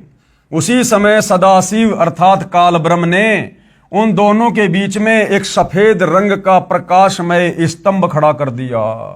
एक बहुत बड़ा स्तंभ यानी खंबा खड़ा कर दिया उन दोनों के बीच में। क्यों? क्योंकि इस काल को पता था कि अगर ये दोनों आपस में लड़ लड़ के मर जाएंगे तो मेरे लिए भोजन कैसे तैयार होगा, इस नीचे की सृष्टि को कौन चलाएगा। तो काल ने वहां पर एक लंबा चौड़ा स्तंभ, एक खंबा खड़ा कर दिया दोनों के बीच में, क्योंकि वो अपने ओरिजिनल रूप में तो आ नहीं सकता। उसने सौगंध खा रखी है कि मैं अपने ओरिजिनल रूप में तो किसी को दर्शन दूंगा ही नहीं। तो वो क्या करता है, या तो अपने तीनों बेटों में से किसी एक का रूप बना के आ जाता है, या फिर अन्य कोई लीलामय तरीके से वो प्रकट होता है। तो यहां पर वो एक लंबा चौड़ा उसने खंबा जो है प्रकट कर दिया उन दोनों के बीच में। अब ये दोनों देवता लड़ाई करना तो भूल गए और उस खंबे को देखने लग गए, इतना लंबा चौड़ा, उसका और छोर देखने लग गए। दोनों एक दूसरे को मारने के लिए तत्पर हो गए। उसी समय सदाशिव यानी काल ब्रह्म ने उन दोनों के बीच में एक सफेद रंग का प्रकाशमय स्तंभ यानी खंबा खड़ा कर दिया। उसके पश्चात अपने पुत्र तमगुण शिव के रूप में प्रकट होकर उस स्तंभ को अपने लिंग यानी प्राइवेट पार्ट का आकार दे दिया। अब देखना भाई और बहनों, शिवलिंग की पूजा कैसे शुरू हुई है। ये काल ऐसे आप और हमारे को ओछी साधना करवाता है, आधी अधूरी और घटिया साधना करवाता है। हमें वेदों के अनुसार भी साधना नहीं करने देता। ये नहीं चाहता कि कोई भी प्राणी सत्य साधना करके उस परम अक्षर ब्रह्म की, सनातन परम धाम की तत्वदर्शी संत से उपदेश लेके सच्ची साधना कर ले। क्यों? इसको डर है, इसको भय है। अगर मेरे लोक से ये प्राणी सत्य साधना करके सतलोक में चले गए तो मुझे जो 1 लाख स्त्री पुरुष रोजाना खाने का श्राप लगा हुआ है, फिर मेरे भोजन का क्या होगा। तो ये काल हमें इसी प्रकार से भाई और बहनों पेड़ पौधों की पूजा पे, जानवरों की पूजा पे, देवी देवताओं की पूजा पे, ब्रह्मा विष्णु महेश की पूजा पे, तीर्थों की पूजा पे, धामों की पूजा पे, श्राद्ध निकालना, प्रेत पूजा, भूत पूजा, ये पितृ पूजा, कावड़ लाना, ये हमें इस प्रकार की शास्त्र विरुद्ध साधनाओं के ऊपर लगा के रखता है ताकि हम जन्मते रहें, मरते रहें और हम इसका भोजन बनते रहें। तो वहां इस काल ने क्या किया, जहां ब्रह्मा और विष्णु जी आपस में लड़ाई कर रहे थे, वहां पर इसने क्या किया, पहले तो एक तेजोमय स्तंभ खड़ा कर दिया। वो दोनों लड़ना तो भूल गए और उस खंबे को देखने लग गए। उसके बाद तुरंत ही ये काल अपने पुत्र शंकर जी के रूप में प्रकट हो गया वहां पर, शंकर जी का रूप बनाकर। और वो जो खंबा था लंबा चौड़ा, उसको अपने प्राइवेट पार्ट यानी लिंग का आकार दे दिया, लिंग का आकार। उसके पश्चात अपने पुत्र तमगुण शिव के रूप में प्रकट होकर उस स्तंभ को अपने लिंग यानी प्राइवेट पार्ट का आकार दे दिया। उसी दिन से शिव जी का लिंग विख्यात हुआ, यानी उस दिन के बाद से भाई और बहनों शिवलिंग की पूजा प्रारंभ हो गई। अब ये दुनिया शिवलिंग के नाम पर किस चीज की पूजा कर रही है? उस काल के प्राइवेट पार्ट की, लिंग की पूजा कर रही है। अरे पूजा करनी चाहिए भगवान की, परमात्मा की, और दुनिया पूजा कर रही है काल के लिंग की, प्राइवेट पार्ट की। मुक्ति कैसे मिलेगी भाई? दुर्गति होगी, दुर्गति। उस स्तंभ को अपने लिंग यानी प्राइवेट पार्ट का आकार दे दिया। उसी दिन से शिव जी का लिंग विख्यात हुआ, लिंग पूजा प्रारंभ हुई। 5वें अध्याय के श्लोक 26 और 31 में उस काल ब्रह्म ने स्वयं शंकर के रूप में प्रकट होकर उनको बताया कि तुम दोनों में से कोई भी कर्ता यानी भगवान नहीं है। ब्रह्मा विष्णु महेश को काल ने अपने सबसे छोटे बेटे शिव जी के रूप में, शंकर जी के रूप में प्रकट होकर कहा कि ये ब्रह्मा और विष्णु, तुम दोनों में से कोई भी कर्ता नहीं है, भगवान नहीं है।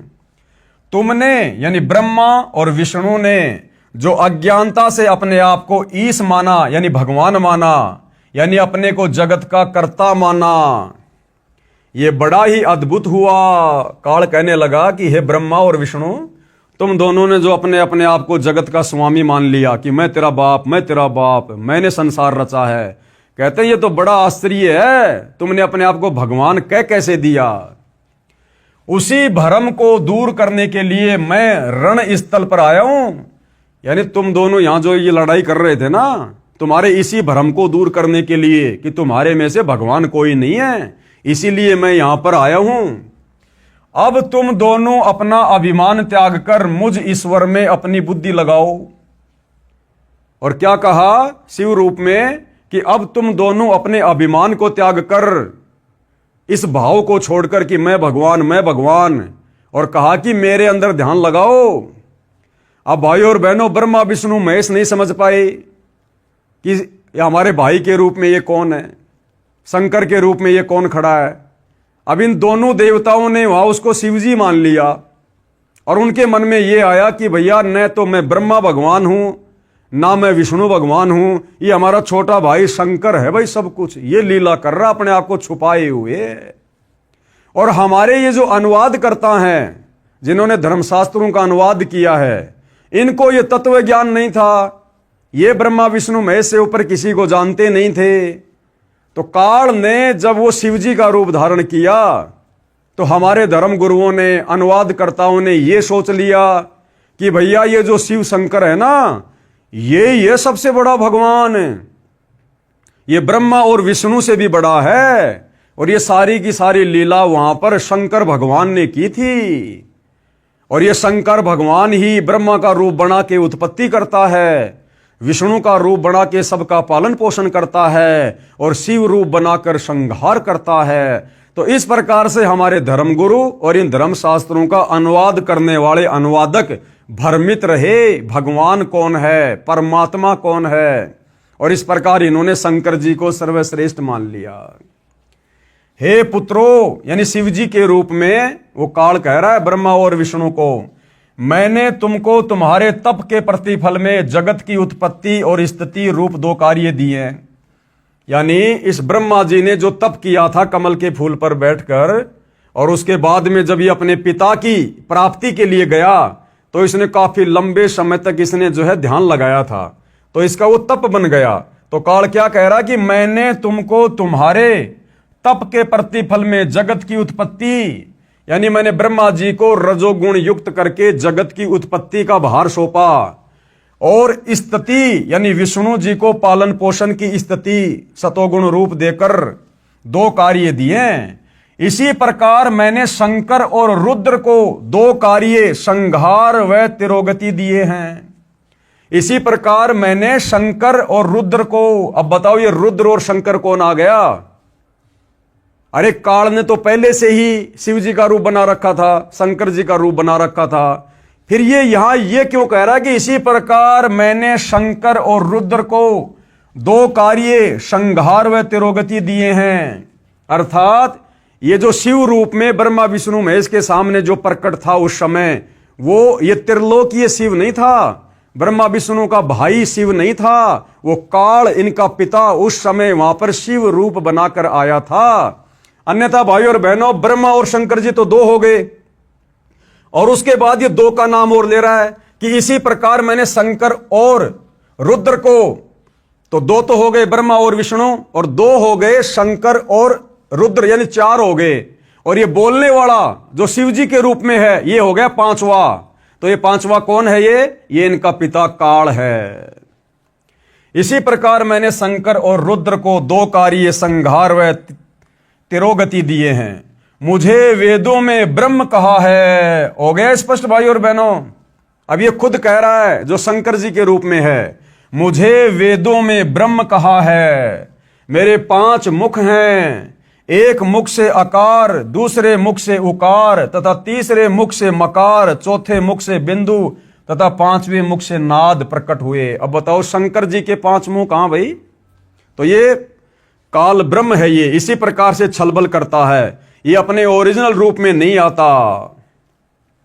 उन्हीं 5 अवयवों से एकीभूत होकर एक अक्षर ओम बना है, यह मेरा मूल मंत्र है। क्लियर? ये कह रहा कि ओम मेरा मूल मंत्र है। अब गीता का ज्ञान देने वाला ये काल ब्रह्म, गीता अध्याय 8 श्लोक नंबर 13 में क्या कह रहा है? ओम इति एक अक्षर ब्रह्म व्यवहरण माम अनुशमरण ये परियाति तजन देहम शयाति परमाम गतम। गीता का ज्ञान देते समय ये काल ब्रह्म कह रहा कि अर्जुन मेरा तो एक ओम मंत्र है, और इस ओम नाम की साधना जो अंतिम श्वास तक करता है वो मेरे ब्रह्म लोक में जाता है। तो यहां पर ये क्या कह रहा है कि उन्हीं 5 अवयवों से एकीभूत होकर एक अक्षर ओम बना है, और यह मेरा मूल मंत्र है। ये ओम मेरा मूल मंत्र है। तो ओम मंत्र किसका? इस काल ब्रह्म का। तो इस प्रकार भाइयों और बहनों, ये काल अपने ओरिजिनल काल रूप में ना कर अपने तीनों बेटों में से किसी एक का रूप बनाकर इसी प्रकार से छलबल करता है। और हम भोले भाले आदमी और हमारे ये ज्ञानहीन धर्म गुरु जब वो ब्रह्मा का रूप बनाता है, कोई लीला करता है, तो हम ब्रह्मा को कह देते हैं कि इससे बड़ा कोई भगवान नहीं। जब वो विष्णु का रूप बना के कोई षड्यंत्र करता है, कोई लीला करता है, तो हम कह देते हैं कि बस विष्णु से बढ़कर कोई नहीं। और जब शंकर जी का रूप बनाकर इस प्रकार की घटनाओं को जन्म देता है, जिस प्रकार उसने शंकर जी का रूप बनाकर अपने लिंग की पूजा संसार में शुरू करवा दी, अपने प्राइवेट पार्ट की। आज हम शिव मंदिरों के अंदर जो शिवलिंग पूजते हैं वो इस काल का ये प्राइवेट पार्ट है।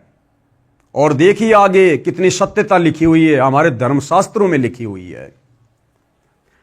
शिव पुराण के इस उल्लेख से यह भी सिद्ध हुआ कि मेरे को ब्रह्म कहते हैं। 5 अक्षरों से बना एक ओम मेरा मूल मंत्र है, जो मेरी साधना है। गीता अध्याय 8 श्लोक 13 में भी इसी ब्रह्म ने कहा है कि माम ब्रह्म यानी मुझ ब्रह्म का सुमरण करने का एक ओम अक्षर है। इससे भी स्वयं सिद्ध है कि गीता का ज्ञान काल ब्रह्म ने श्री कृष्ण जी के शरीर में प्रेतवत प्रवेश करके बोला। गीता जी का ज्ञान इसी काल ब्रह्म ने श्री कृष्ण जी के शरीर में प्रवेश करके बोला। हम नादान दुनिया वालों को तो श्री कृष्ण दिखाई दे रहा था, लेकिन कृष्ण जी में प्रवेश करके गीता का ज्ञान किसने बोला? इस काल ने। जिस प्रकार ब्रह्मा और विष्णु जी युद्ध कर रहे थे और उन दोनों के बीच में शिव जी का रूप बनाकर कौन आ गया? ये काल। और हम नादानों ने क्या समझ लिया कि शिव जी ही सबसे बड़े भगवान हैं। तो ऐसे भाइयों और बहनों ये छलबल करता है। अब देखो, लिंग व लिंगी की पूजा करने को कहना, और वहीं से इसने अपने प्राइवेट पार्ट लिंग और दुर्गा के प्राइवेट पार्ट लिंगी की पूजा करनी शुरू करवा दी। क्योंकि जब ब्रह्मा और विष्णु जी दोनों युद्ध कर रहे थे तो शिव का रूप बनाकर तो काल आ गया, और पार्वती का रूप बनाकर ये अपनी पत्नी दुर्गा को ले आया।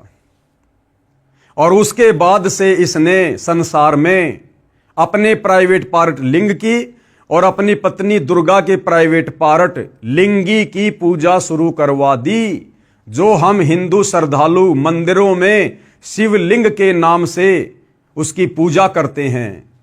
देखिएगा, लिंग व लिंगी की पूजा करने को कहना, काल ब्रह्म ने अपने लिंग यानी प्राइवेट पार्ट तथा स्त्री की लिंगी यानी प्राइवेट पार्ट की पूजा करने को कहा। जो मंदिरों में शिवलिंग स्थापित किया होता है उसको ध्यान से देखा जाए तो पता चलता है कि पत्थर की लिंगी यानी स्त्री की योनि में पत्थर का लिंग यानी शिव का लिंग पेशाब इंद्री प्रविष्ट किया गया होता है। यानी शिवलिंग के नीचे जो पत्थर होता है गोल गोल, गुरुदेव कह रहे हैं कि वो दुर्गा का प्राइवेट पार्ट है। लिंगी जिसके अंदर वो पत्थर का शिवलिंग बनाकर, काल का लिंग बनाकर उसके अंदर डाला हुआ है। तो जो फोटो हम देखते हैं मंदिरों में या शिवलिंग की जो फोटो देखते हैं, तो ऊपर तो ये काल का जो प्राइवेट पार्ट है जिसको शिवलिंग कहते हैं वो है, और शिवलिंग जिस उस पत्थर की टुकड़ी के ऊपर रखा होता है जिसके वो अंदर होता है वो इस दुर्गा का प्राइवेट पार्ट है, लिंगी है, जिसकी पूजा इसने संसार में शुरू करवा दी। हमें मुक्ति के मार्ग से रोकने के लिए, हमें यहीं पर जन्मने और मरने के लिए, क्योंकि ये जो शिवलिंग की साधना है ये वेद विरुद्ध है, शास्त्रों के विरुद्ध है। और शास्त्र विरुद्ध साधना करके जो मनमाना आचरण करता है वो कभी न सिद्धि को प्राप्त होता है, न गति को प्राप्त होता है, न उसकी मुक्ति होती है। ये गीता अध्याय 16 श्लोक नंबर 23 का सारांश है।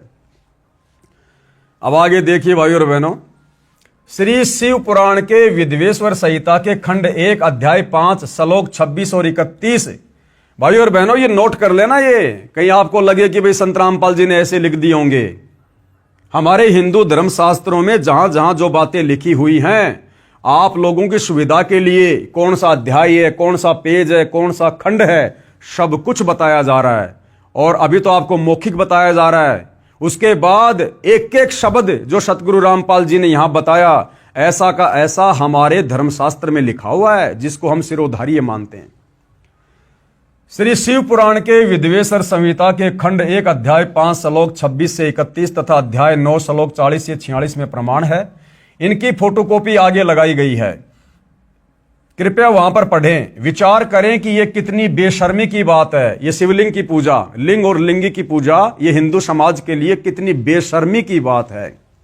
ना यह शिवलिंग पूजा का विधान कहीं गीता में है, ना कहीं वेदों में है। यह काल इस प्रकार से ओछी आदि अधूरी घटिया साधनाओं को जन्म देता है। विचार करें कि यह कितनी बेशर्मी की बात है, कितना अभद्र मजाक काल ब्रह्म ने किया।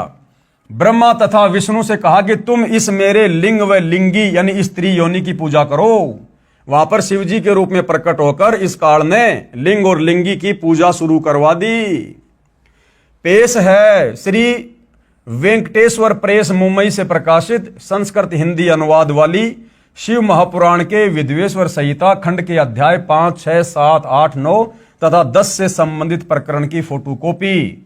अब देखिए भाई और बहनों, अभी तक जो बातें आपको बताई गई है, अब ये उसी पवित्र हिंदू धर्म के शास्त्र से आपको दिखाई जा रही है, जो आपको ऊपर बता दिया गया, कौन सा अध्याय है, कौन सा खंड है, कौन सा पेज है। अब ध्यान से पढ़ लीजिएगा। हे योगिंद्र, मैं उस लिंगाविर्भाव का लक्षण सुनाना चाहता हूं। नंदीकेश्वर बोले, हे वत्स सुनो, मैं तुम्हारी प्रीति से कहता हूं, पूर्व काल में जो पहला कल्प था, जो लोक में विख्यात है, उस समय महात्मा ब्रह्म और विष्णु परस्पर युद्ध हुआ। यानी महात्मा ब्रह्मा और विष्णु जी का युद्ध शुरू हुआ। उनके मान के दूर करने को, उनके मान यानी उनके घमंड को, उनके अहंकार को दूर करने के लिए, जो ब्रह्मा कह रहा था कि मैं तेरा पिता, विष्णु कह रहा था मैं तेरा पिता, उनके मान दूर करने को उनके बीच में उन निष्कल परमात्मा ने यानी उस काल ब्रह्म ने स्तंभ रूप अपना स्वरूप दिखाया और लंबा चौड़ा स्तंभ खड़ा कर दिया दोनों के बीच में। तब जगत के हित की इच्छा से निर्गुण शिव ने यानी उस काल ब्रह्म ने उस तेजोमय स्तंभ से अपने लिंग कार का स्वरूप दिखाया। ब्रह्मा विष्णु महेश जब युद्ध कर रहे थे, उनके बीच में इस काल ने एक तेजोमय लिंग खड़ा कर दिया था, स्तंभ। और बाद में क्या किया काल ने, उस स्तंभ को अपने प्राइवेट पार्ट, अपने लिंग का आकार दे दिया। उसी दिन से लोक में यानी संसार में वह निष्कल शिवजी का लिंग विख्यात हुआ। उसी दिन से भाई और बहनों ये शिवलिंग की पूजा शुरू हो गई, उस काल के प्राइवेट पार्ट की। यह आप लोगों के सामने है, हिंदी संस्कृत दोनों साथ में है। ये कोई दक्षिणी अफ्रीका के लोगों का शास्त्र नहीं है भाई और बहनों, ये विशेषकर हिंदू समाज से जुड़े भाई बहनों का अति पूजनीय और शिरोधार्य शास्त्र है। अब पढ़िएगा आगे। सगुण रूप में बेर रूप की कल्पना की गई। देवताओं की वह बेर पूजा इच्छानुसार भोगों की देन हारी है, परंतु शिव का लिंग बेर भोग और मोक्ष दोनों को देने वाला है। यानी फिर उसकी लिंग पूजा की महिमा बता दी गई। इति शिव महापुराण विद्वेश्वर संहिता भाषाया पंचोध्याय। नंदीकेश्वर बोले, हे योगिंदर, आगे एक समय विष्णु भगवान शेष सैया अपने गरुड़ आदि पार्षदों युक्त लक्ष्मी सहित शयन कर रहे थे। यानी आगे बता रहे हैं कि एक समय भगवान विष्णु लक्ष्मी और अपने नौकरों के साथ में शेष सैया पर विराजमान थे, आनंद ले रहे थे, विश्राम कर रहे थे। उस समय ब्रह्म ज्ञानियों में श्रेष्ठ ब्रह्मा जी अपनी इच्छा से ही वहां आए। उस समय क्या हुआ कि ब्रह्मा जी अपनी इच्छा से घूमता घूमता वहां श्री विष्णु जी के पास चला गया। सब प्रकार सुंदर सेज पर शयन करते हुए कमल लोचन विष्णु जी से पूछने लगे। और ब्रह्मा जी ने विष्णु जी से क्या पूछा? ब्रह्मा जी ने विष्णु जी से पूछा कि तुम कौन हो जो मुझे देखकर अभिमानी पुरुष के समान शयन करते हो। यानी भाई और बहनों, जब ब्रह्मा जी वहां गए विष्णु जी के पास में, तो विष्णु जी ने ब्रह्मा जी का आदर सत्कार नहीं किया, ये भी नहीं पूछा कि आओ ब्रह्मा जी, बैठो ब्रह्मा जी, उल्टा मुंह फेर लिया ब्रह्मा जी को देखकर। तो ब्रह्मा जी ने क्या कहा, तुम कौन हो जो मुझे देखकर अभिमानी पुरुष शयन करते हो, हे वत्स। ब्रह्मा जी बोले विष्णु को, हे बेटा उठो, देखो मैं तुम्हारा स्वामी आया हूं, यानी मैं तेरा भगवान आया हूं, मैं तेरा बाप आया हूं। और आए हुए गुरु को देखकर जो अभिमान करता है, उस द्रोही मूड का प्रायश्चित होना निश्चित है। और इस प्रकार से जो आदर सम्मान नहीं करता है तो उसका घमंड तोड़ना जरूरी हो जाता है। यह सुनकर विष्णु जी के अंतर में तो क्रोध हुआ। अब ये बातें सुनकर ब्रह्मा जी के मुंह से अब विष्णु जी के अंदर तो आया गुस्सा, लेकिन बाहर से बिल्कुल शांत बने रहे। ये सुनकर विष्णु जी के अंतर में तो क्रोध हुआ, परंतु बाहर से शांत रहे और बोले, हे वत्स। अब विष्णु जी प्यार से क्या बोले ब्रह्मा को, हे बेटा तुम्हारा मंगल हो, बैठो इस आसन पर विराजो। कि अगर तेरे को बैठने की ज्यादा चाहत है ना तो बैठ जा भाई तू इस आसन पे। इस समय तुम्हारा नेत्र कुटिल और तुम्हारा मुख वक्र क्यों हो रहा है, कि तेरी आंखें और तेरा मुंह टेढ़ा मेढ़ा क्यों हो रहा है, विष्णु ने पूछा ब्रह्मा जी से। ब्रह्मा जी बोले, हे वत्स विष्णु, हे बेटा विष्णु, तुमको समय के प्रभाव से अभिमान है कि तेरे को घमंड हो गया है। हे पुत्र, ब्रह्मा जी कह रहे हैं विष्णु को, हे पुत्र मैं तुम्हारा रक्षक और जगत का पितामह हूं। विष्णु जी बोले, ये तो सब जगत मुझ में स्थित है, तुम चोर के समान किस प्रकार अपना कह रहे हो। अब विष्णु जी कह रहे, भैया ये संसार तो मेरा है, तुम चोरों की तरह क्यों इसको अपना कह रहे हो। यानी ये हमारे भगवान है भाई और बहनों, हमारे परमात्मा हैं ब्रह्मा विष्णु जी, जिनको दुनिया पूज रही है। अब हमें क्या शिक्षा मिलेगी इन भगवानों से। अरे दो भैंसे जैसे आपस में लड़ते हैं ना, कोई भैंसा दूसरे भैंसे की जमीन में चला जाता, उसके क्षेत्र में चला जाता, तो दूसरा भैंसा कैसे लड़ता है, झगड़ता है, मारने को दौड़ता है। ये हमारे भगवानों के लक्षण हैं, श्री ब्रह्मा जी श्री विष्णु जी को। तो सोचो हम क्या शिक्षा लेंगे इनसे। तुम मेरी नाभि कमल से उत्पन्न हुए हो, तुम मेरे नाभि कमल से उत्पन्न हुए हो। बीच में भाई और बहनों ये संस्कृत है।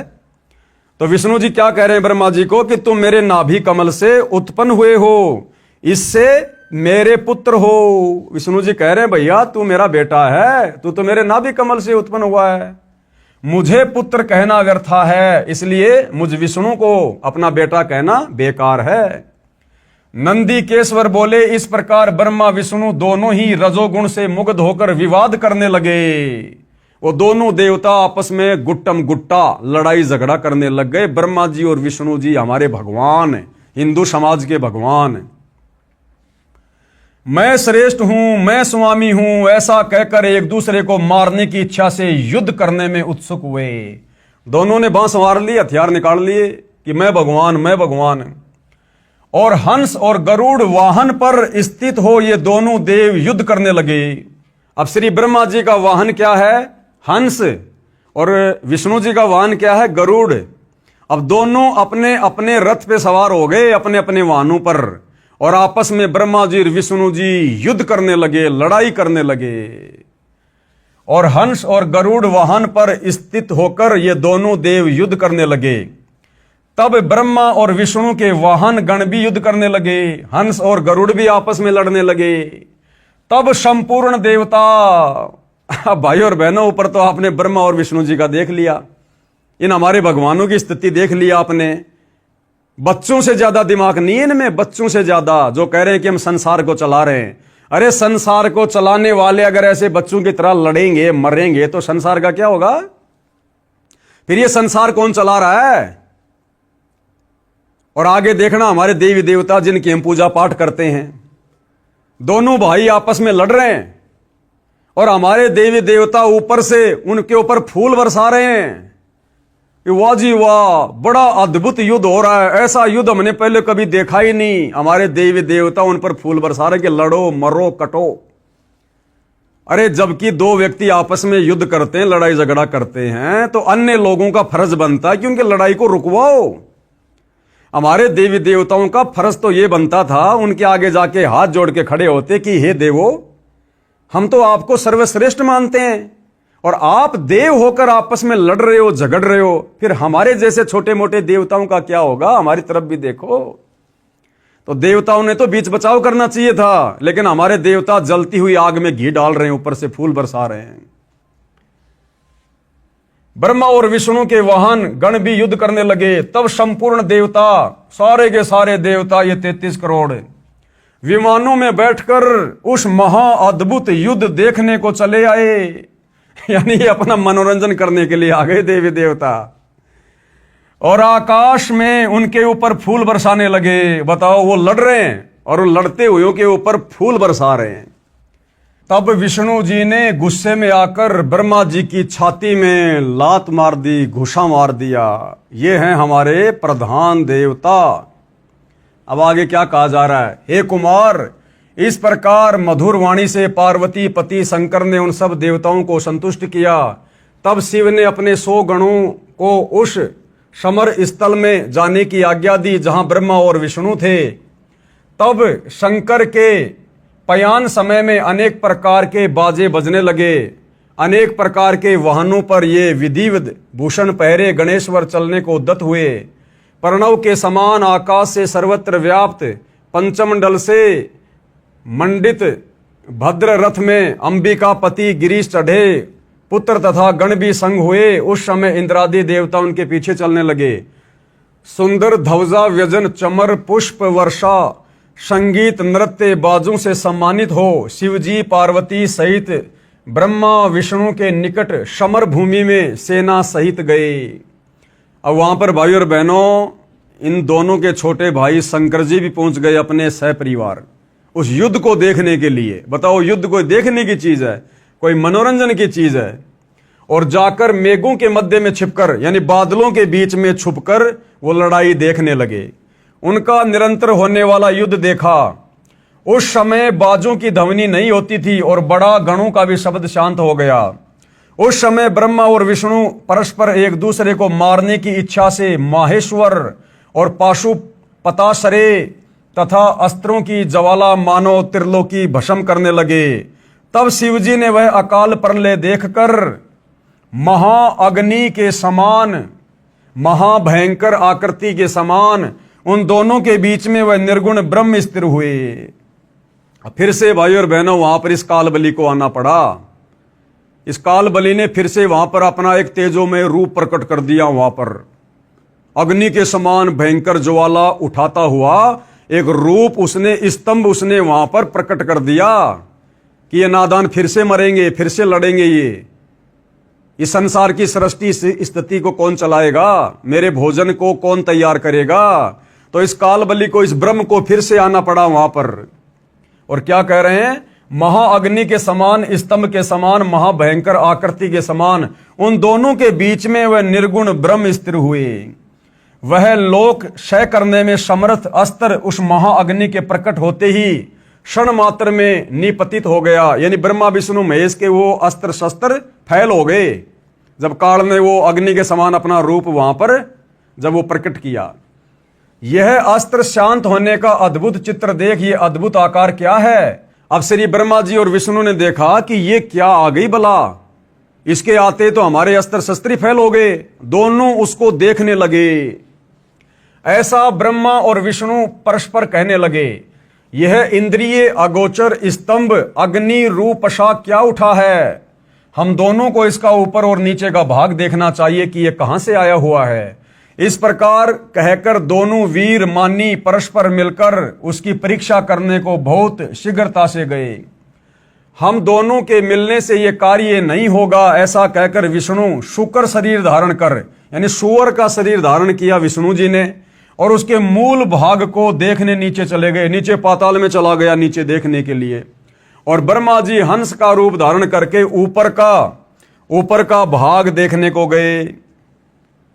हरि यानी विष्णु पाताल स्थान को भेद कर दूर तक चले गए, परंतु उस अग्नि के समान प्रज्वलित स्तंभ का पार नहीं पाया और शांत होकर हरि उस युद्ध स्थान में चले आए। और ब्रह्मा जी आकाश मार्ग में चले गए। उन्होंने वहां केतकी का किंचित होना अद्भुत पुष्प देखा। यद्यपि वो बहुत वर्षों से टूटा था, परंतु उसमें बड़ी सुगंध थी और मलिन न था। ब्रह्मा और विष्णु के कृत्यों को देखकर भगवान परमेश्वर कौन? ये काल, ब्रह्मा और विष्णु के ऐसे इस कर्म को देखकर इस भगवान काल ने, परमेश्वर ने, स्तंभ है सो जगत के दर्शन और पूजन के निमित्त अणु मात्र बहुत छोटा हो जाएगा। ये लिंग मुक्ति और मुक्ति का साधन होगा। इसके दर्शन, स्पर्शन और ध्यान से ही प्राणियों के जन्म मरण छूट जाएंगे। यानी फिर से उसने वो लिंग पूजा शुरू कर दी जो अग्नि पर्वत के समान प्रादुर्भूत है। सो यह अरुणाचल नाम से जगत में विख्यात होगा। ये बड़ा भरी तीर्थ होगा। यहाँ प्राणियों के निवास करने या तनु त्यागने से मुक्ति हो जाएगी। यानी जो यहाँ पर आकर शरीर त्यागेगा उसकी मुक्ति हो जाएगी। रथ यात्रा, उत्सव, कल्याण और जनों के निवास योग्य ये स्थान होगा। यहाँ किया हुआ जप तप हवन करोड़ गुना हो जाएगा। ऐसी उल्टी साधना पर इस काल ने पूरे संसार को लगा रखा है। हमारे सब क्षेत्रों से ये श्रेष्ठ होगा। यहाँ मेरा स्मरण करते ही प्राणी मुक्त हो जाएंगे। इस प्रकार ये क्षेत्र महान और अत्यंत शोभित होगा। सब प्रकार के कल्याणदायक और सब प्रकार मुक्तिदायक होगा। जो यहाँ, अब ये काल ब्रह्म क्या कह रहा है? जो यहाँ लिंग में मुझ लिंगेश्वरी की पूजा करेंगे उन्हें शालोक्य, सामीप्य, सारूप्य, सृष्टि, सामुज्य ये पांचों मुक्ति क्रिया के फल को प्राप्त हो जाएगी। और यहाँ पूजन करने से तुम भी सब मनोरथों को प्राप्त होंगे। नंदीकेश्वर बोले, इस प्रकार भगवान ने उन नम्र हुए ब्रह्मा और विष्णु पर अनुग्रह करके उनके युद्ध, जो परस्पर उनकी सेना मारी गई थी, उन सबको अपनी शक्ति से जीवाकर उठाया, जिस शक्ति में अमृत की धारा रहती है, और उन दोनों की अज्ञानता और वैर को दूर करने के अर्थ दोनों से कहा, मेरे सकल और निष्कल भेद दो रूप हैं, परंतु और ईश्वर नहीं, इस कारण उनके दो रूप नहीं हो सकते। पहला स्तंभ और पीछे मूर्तिमान रूप। यानी ये दोनों रूप उस काल के ही थे। वो काल ये कहना चाह रहा है कि ये दो रूप नहीं हो सकते, अलग अलग नहीं हो सकते।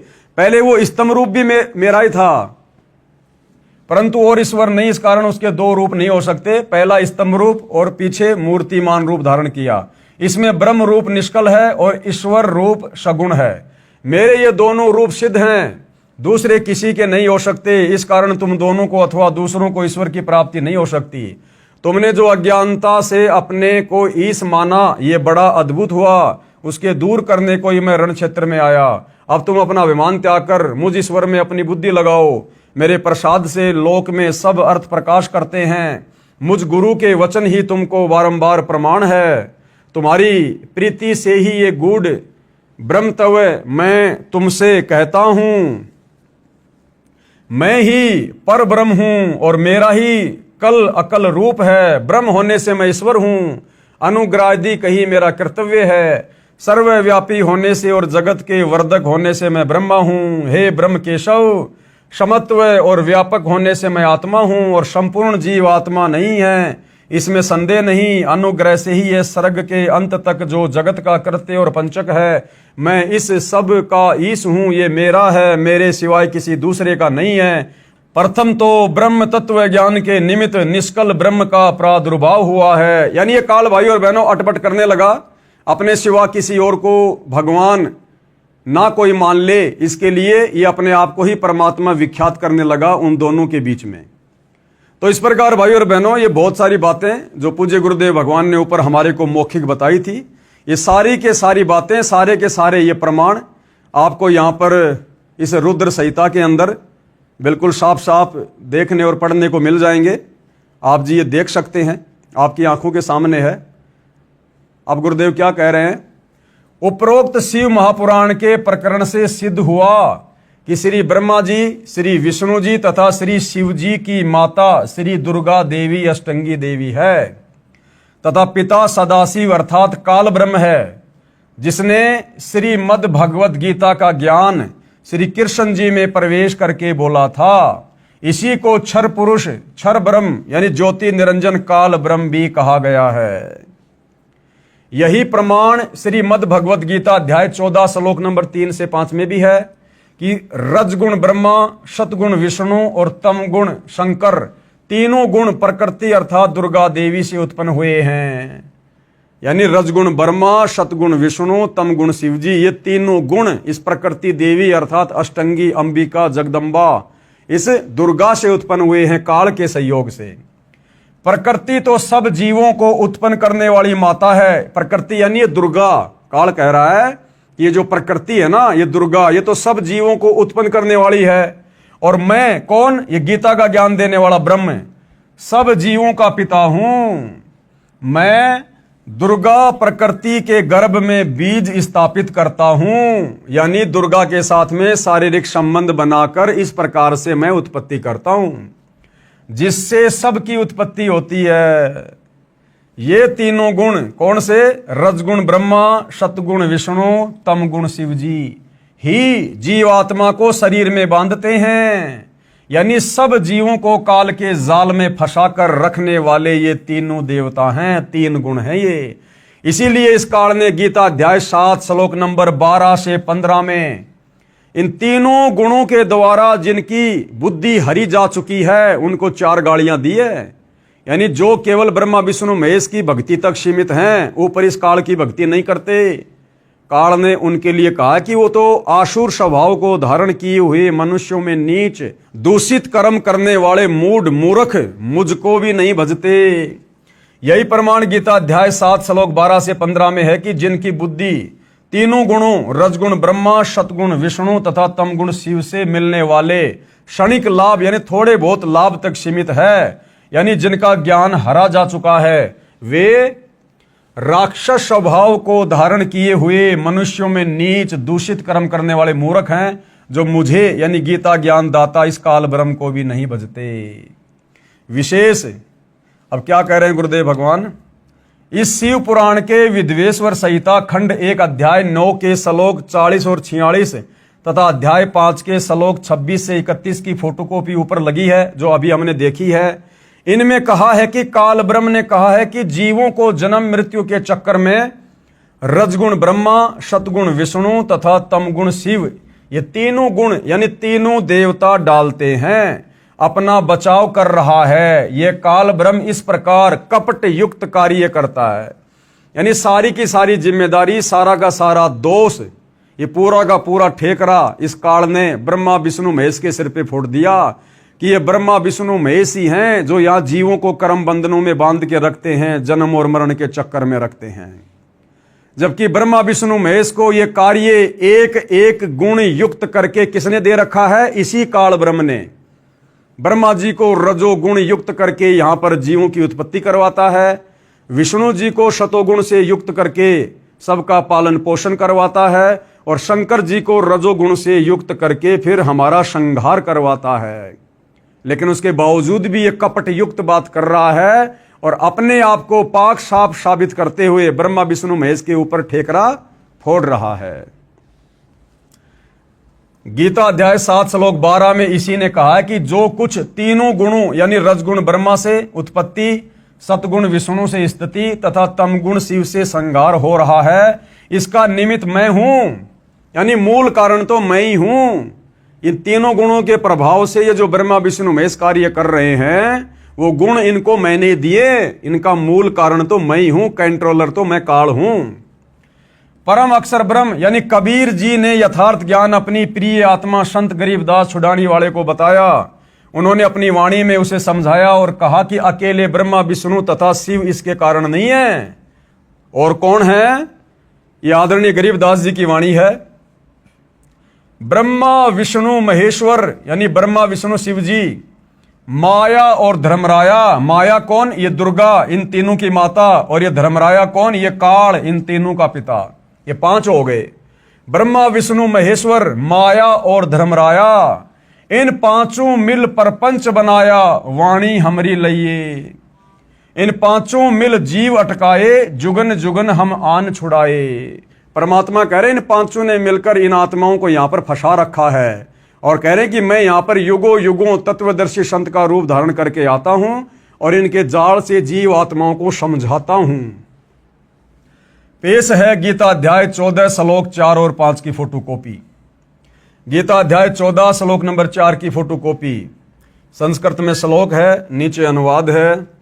ये काल ब्रह्म गीता का ज्ञान देने वाला क्या कह रहा है? हे अर्जुन, नाना प्रकार की सब योनियों में जितनी मूर्तियां अर्थात शरीरधारी प्राणी उत्पन्न होते हैं, नाना प्रकार की सब योनियों में यानी 84 प्रकार की योनियों में जितने भी जीव जंतु हैं, जितने भी शरीरधारी प्राणी हैं, गधे, कुत्ते, सुअर, इंसान, कीट, पतंग।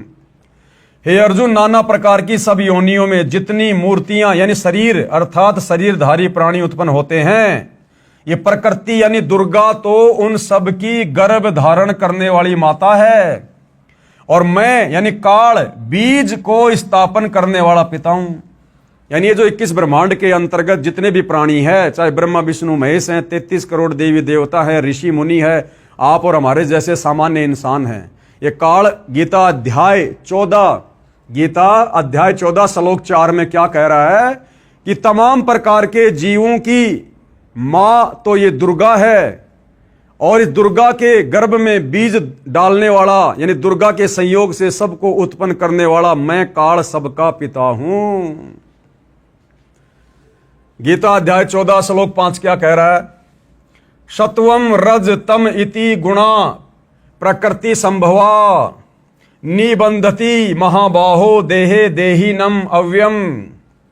ये काल ब्रह्म क्या कह रहा है? हे अर्जुन, सत्व गुण, रजोगुण और तमोगुण यानी ब्रह्मा विष्णु महेश, ये प्रकृति से उत्पन्न तीनों गुण, प्रकृति कौन? दुर्गा से उत्पन्न ये तीनों गुण कौन? रजगुण ब्रह्मा, सतोगुण विष्णु, तमोगुण शिव जी, अविनाशी जीव आत्मा को शरीर में बांधते हैं। यानी हम सबकी आत्माएं अविनाशी है, आत्मा कभी किसी की नहीं मरती, लेकिन इस अविनाशी आत्मा को इस काल के रिमोट से ये ब्रह्मा विष्णु महेश यहां पर कर्म बंधनों में बांध के रखते हैं तीनों गुणों के प्रभाव से। तो बताओ भाई और बहनों, तीनों गुणों के प्रभाव से हम सभी इंसानों को कर्म बंधनों में बांधने वाले कौन? ब्रह्मा विष्णु महेश। और ब्रह्मा विष्णु महेश के माध्यम से हम सभी जीव आत्माओं को बंधवाने वाला कौन? ये काल और दुर्गा। और सारा संसार इसी काल और दुर्गा की और इस ब्रह्म की पूजा में लगा हुआ है, जिन्होंने हम सबको यहां पर कर्म बंधनों में बांध रखा है, जन्म और मृत्यु में रखते हैं। तो भला इनकी पूजा करने से हमारी मुक्ति कैसे होगी? ये विचारणीय विषय है। इसलिए गीता अध्याय 4 श्लोक नंबर 34 में ये गीता का ज्ञान देने वाला काल ब्रह्म सच्चाई बता रहा है कि अर्जुन, अगर तुझे जन्म और मरण से छुटकारा चाहिए, परम शांति को प्राप्त करना चाहता है, उस सनातन परम धाम सतलोक में जाना चाहता है, तो भैया किसी तत्वदर्शी संत की खोज कर ले, उस तत्वदर्शी संत से उपदेश ले। वो तत्वदर्शी संत तुझे परमात्म तत्व का ज्ञान बताएगा, तुझे भक्ति और मुक्ति का मार्ग बताएगा, मेरे इस 21 ब्रह्मांड से बाहर निकलने का, कर्म बंधनों से मुक्त होने का मार्ग बताएगा। तब तेरी गति होगी, तेरी सदगति होगी, तुझे पूर्ण मुक्ति मिलेगी। फिर उस परम धाम सतलोक में जाने के बाद गीता अध्याय 18 श्लोक 62 में कह रहा है कि फिर उस सनातन परम धाम में जाने के बाद ये प्राणी वापस लौटकर संसार में नहीं आता है। तो भाई और बहनों, वह तत्वदर्शी संत आज वर्तमान में धरती पर सतगुरु रामपाल जी हैं। ये स्वयं परम अक्षर ब्रह्म हैं, सच्चिदानंद घन ब्रह्म हैं। ये स्वयं ही कबीर देव हैं, क्योंकि स्वयं कबीर देव के अलावा तत्वदर्शी संत की भूमिका संसार में कोई भी नहीं कर सकता। इस 21 ब्रह्मांड का स्वामी काल ब्रह्म, और काल ब्रह्म कह रहा है कि मुझे भी तत्व ज्ञान नहीं है। तो बताओ फिर तत्वदर्शी संत को कैसे हो जाएगा, यदि तत्वदर्शी संत भी आप और हमारी तरह एक सामान्य इंसान होगा और काल के 21 ब्रह्मांड का निवासी होगा। इसलिए जो तत्वदर्शी संत है, जिसके विषय में गीता ज्ञान दाता अध्याय 4 श्लोक 34 में अर्जुन से कह रहा है, वह तत्वदर्शी संत स्वयं ही परम अक्षर ब्रह्म होता है, और वर्तमान में वह तत्वदर्शी संत सतगुरु रामपाल जी है। भाई और बहनों, जितना जल्दी हो सके इस शुभ अवसर का लाभ उठाओ, इस ज्ञान को अच्छे से समझकर अति शीघ्र सतगुरु रामपाल जी की शरण ग्रहण करो, अपनी मुक्ति का मार्ग प्रशस्त करो। आप ये ना सोचो कि मुझे कोई दिक्कत नहीं है, मेरा तो बढ़िया परिवार है, बढ़िया बिजनेस है, लंबी गाड़ी है, बड़ी कोठी है, बच्चे मेरे नौकरी लग रहे हैं, मैं बड़ा अधिकारी हूं, या मैं तो पेंशन आ गया हूं, हजारों लाखों रुपये मेरी पेंशन है। भाई और बहनों, जीवन केवल इतना ही नहीं है। अरे ये सुख कितने दिन का, 10, 20, 50 साल का। अगर आप कोई अधिकारी है, कोई मंत्री है, मान लो आपकी कल को पेंशन बन जाएगी, तो कब तक का सुख है ये? जब तक जियोगे तब तक तो पेंशन मिलेगी। और बुढ़ापे का कष्ट वो पेंशन दूर नहीं कर सकती। जब शरीर में कोई रोग हो जाएगा, भयंकर पीड़ा होगी, कैंसर होगा, वो पेंशन दूर नहीं कर पाएगी। अपने कर्मों का फल तो भोगना पड़ेगा। और ये शरीर छूटने के बाद फिर अगला जन्म मिल गया लक 84 में गधे कुत्ते सूअर का, क्योंकि विधान है जाना पड़ेगा। क्योंकि एक मनुष्य जन्म लक 84 योनियां भोगने के बाद मिलता है। तो ये मनुष्य जन्म यदि तुमने सत भक्ति करके सफल नहीं किया, तो अगला जन्म कहां? गधे कुत्ते सूअर का। अब बताओ फिर सूअर की योनि में तुम्हें कौन पेंशन देगा? कौन तुम्हारे बेटा बेटी बुढ़ापे में तुम्हारी सेवा करेंगे? कौन तुम्हें इज्जत देगा? तो अपने आगे का भविष्य देखो, अपने अगले जन्म देखो, अपनी ज्ञान वाली आंखों को थोड़ा आगे फैलाओ, थोड़ा आगे का देखो, सोचो। और आगे का देखा सोचा जाएगा तत्वदर्शी संत के सत्संग सुन के। अन्यथा ये काल सबकी आंखें बंद रखता है। इसने ब्रह्मा विष्णु महेश की आंखें बंद कर रखी है। अध्यात्म के मामले में आप और हमारी 2 कोटि के जीवों की कैसे खुलने देगा? तो भाइयों और बहनों, आज मौका है। परमात्मा स्वयं धरती पर तत्वदर्शी संत के रूप में प्रकट हैं। यदि इनकी भक्ति करके मुक्ति प्राप्त कर लेते हैं तो हमारा पीछा छूट जाएगा। अन्यथा फिर युगों युगों के लिए हम इसी प्रकार से कर्म बंधनों में बंध जाएंगे और ये हमारी दुर्गति काल इसी प्रकार से करता रहेगा। तो भाइयों और बहनों, आज के वीडियो में केवल इतना ही। कल परमेश्वर के आशीर्वाद से हम पवित्र पुस्तक हिंदू साहिबान नई सिम जी गीता वेद पुराण इसके 6ठे अध्याय में चलेंगे। और 6ठे अध्याय में फिर हम क्या देखेंगे?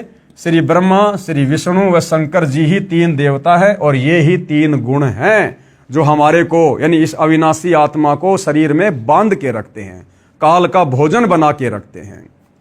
तो आज गुरुदेव के आशीर्वाद से केवल इतना ही। गुरुदेव हम सभी को आज्ञा दें, आशीर्वाद दें, हमारा मार्गदर्शन करें। बंदी छोड़ सतगुरु रामपाल जी भगवान की जय हो।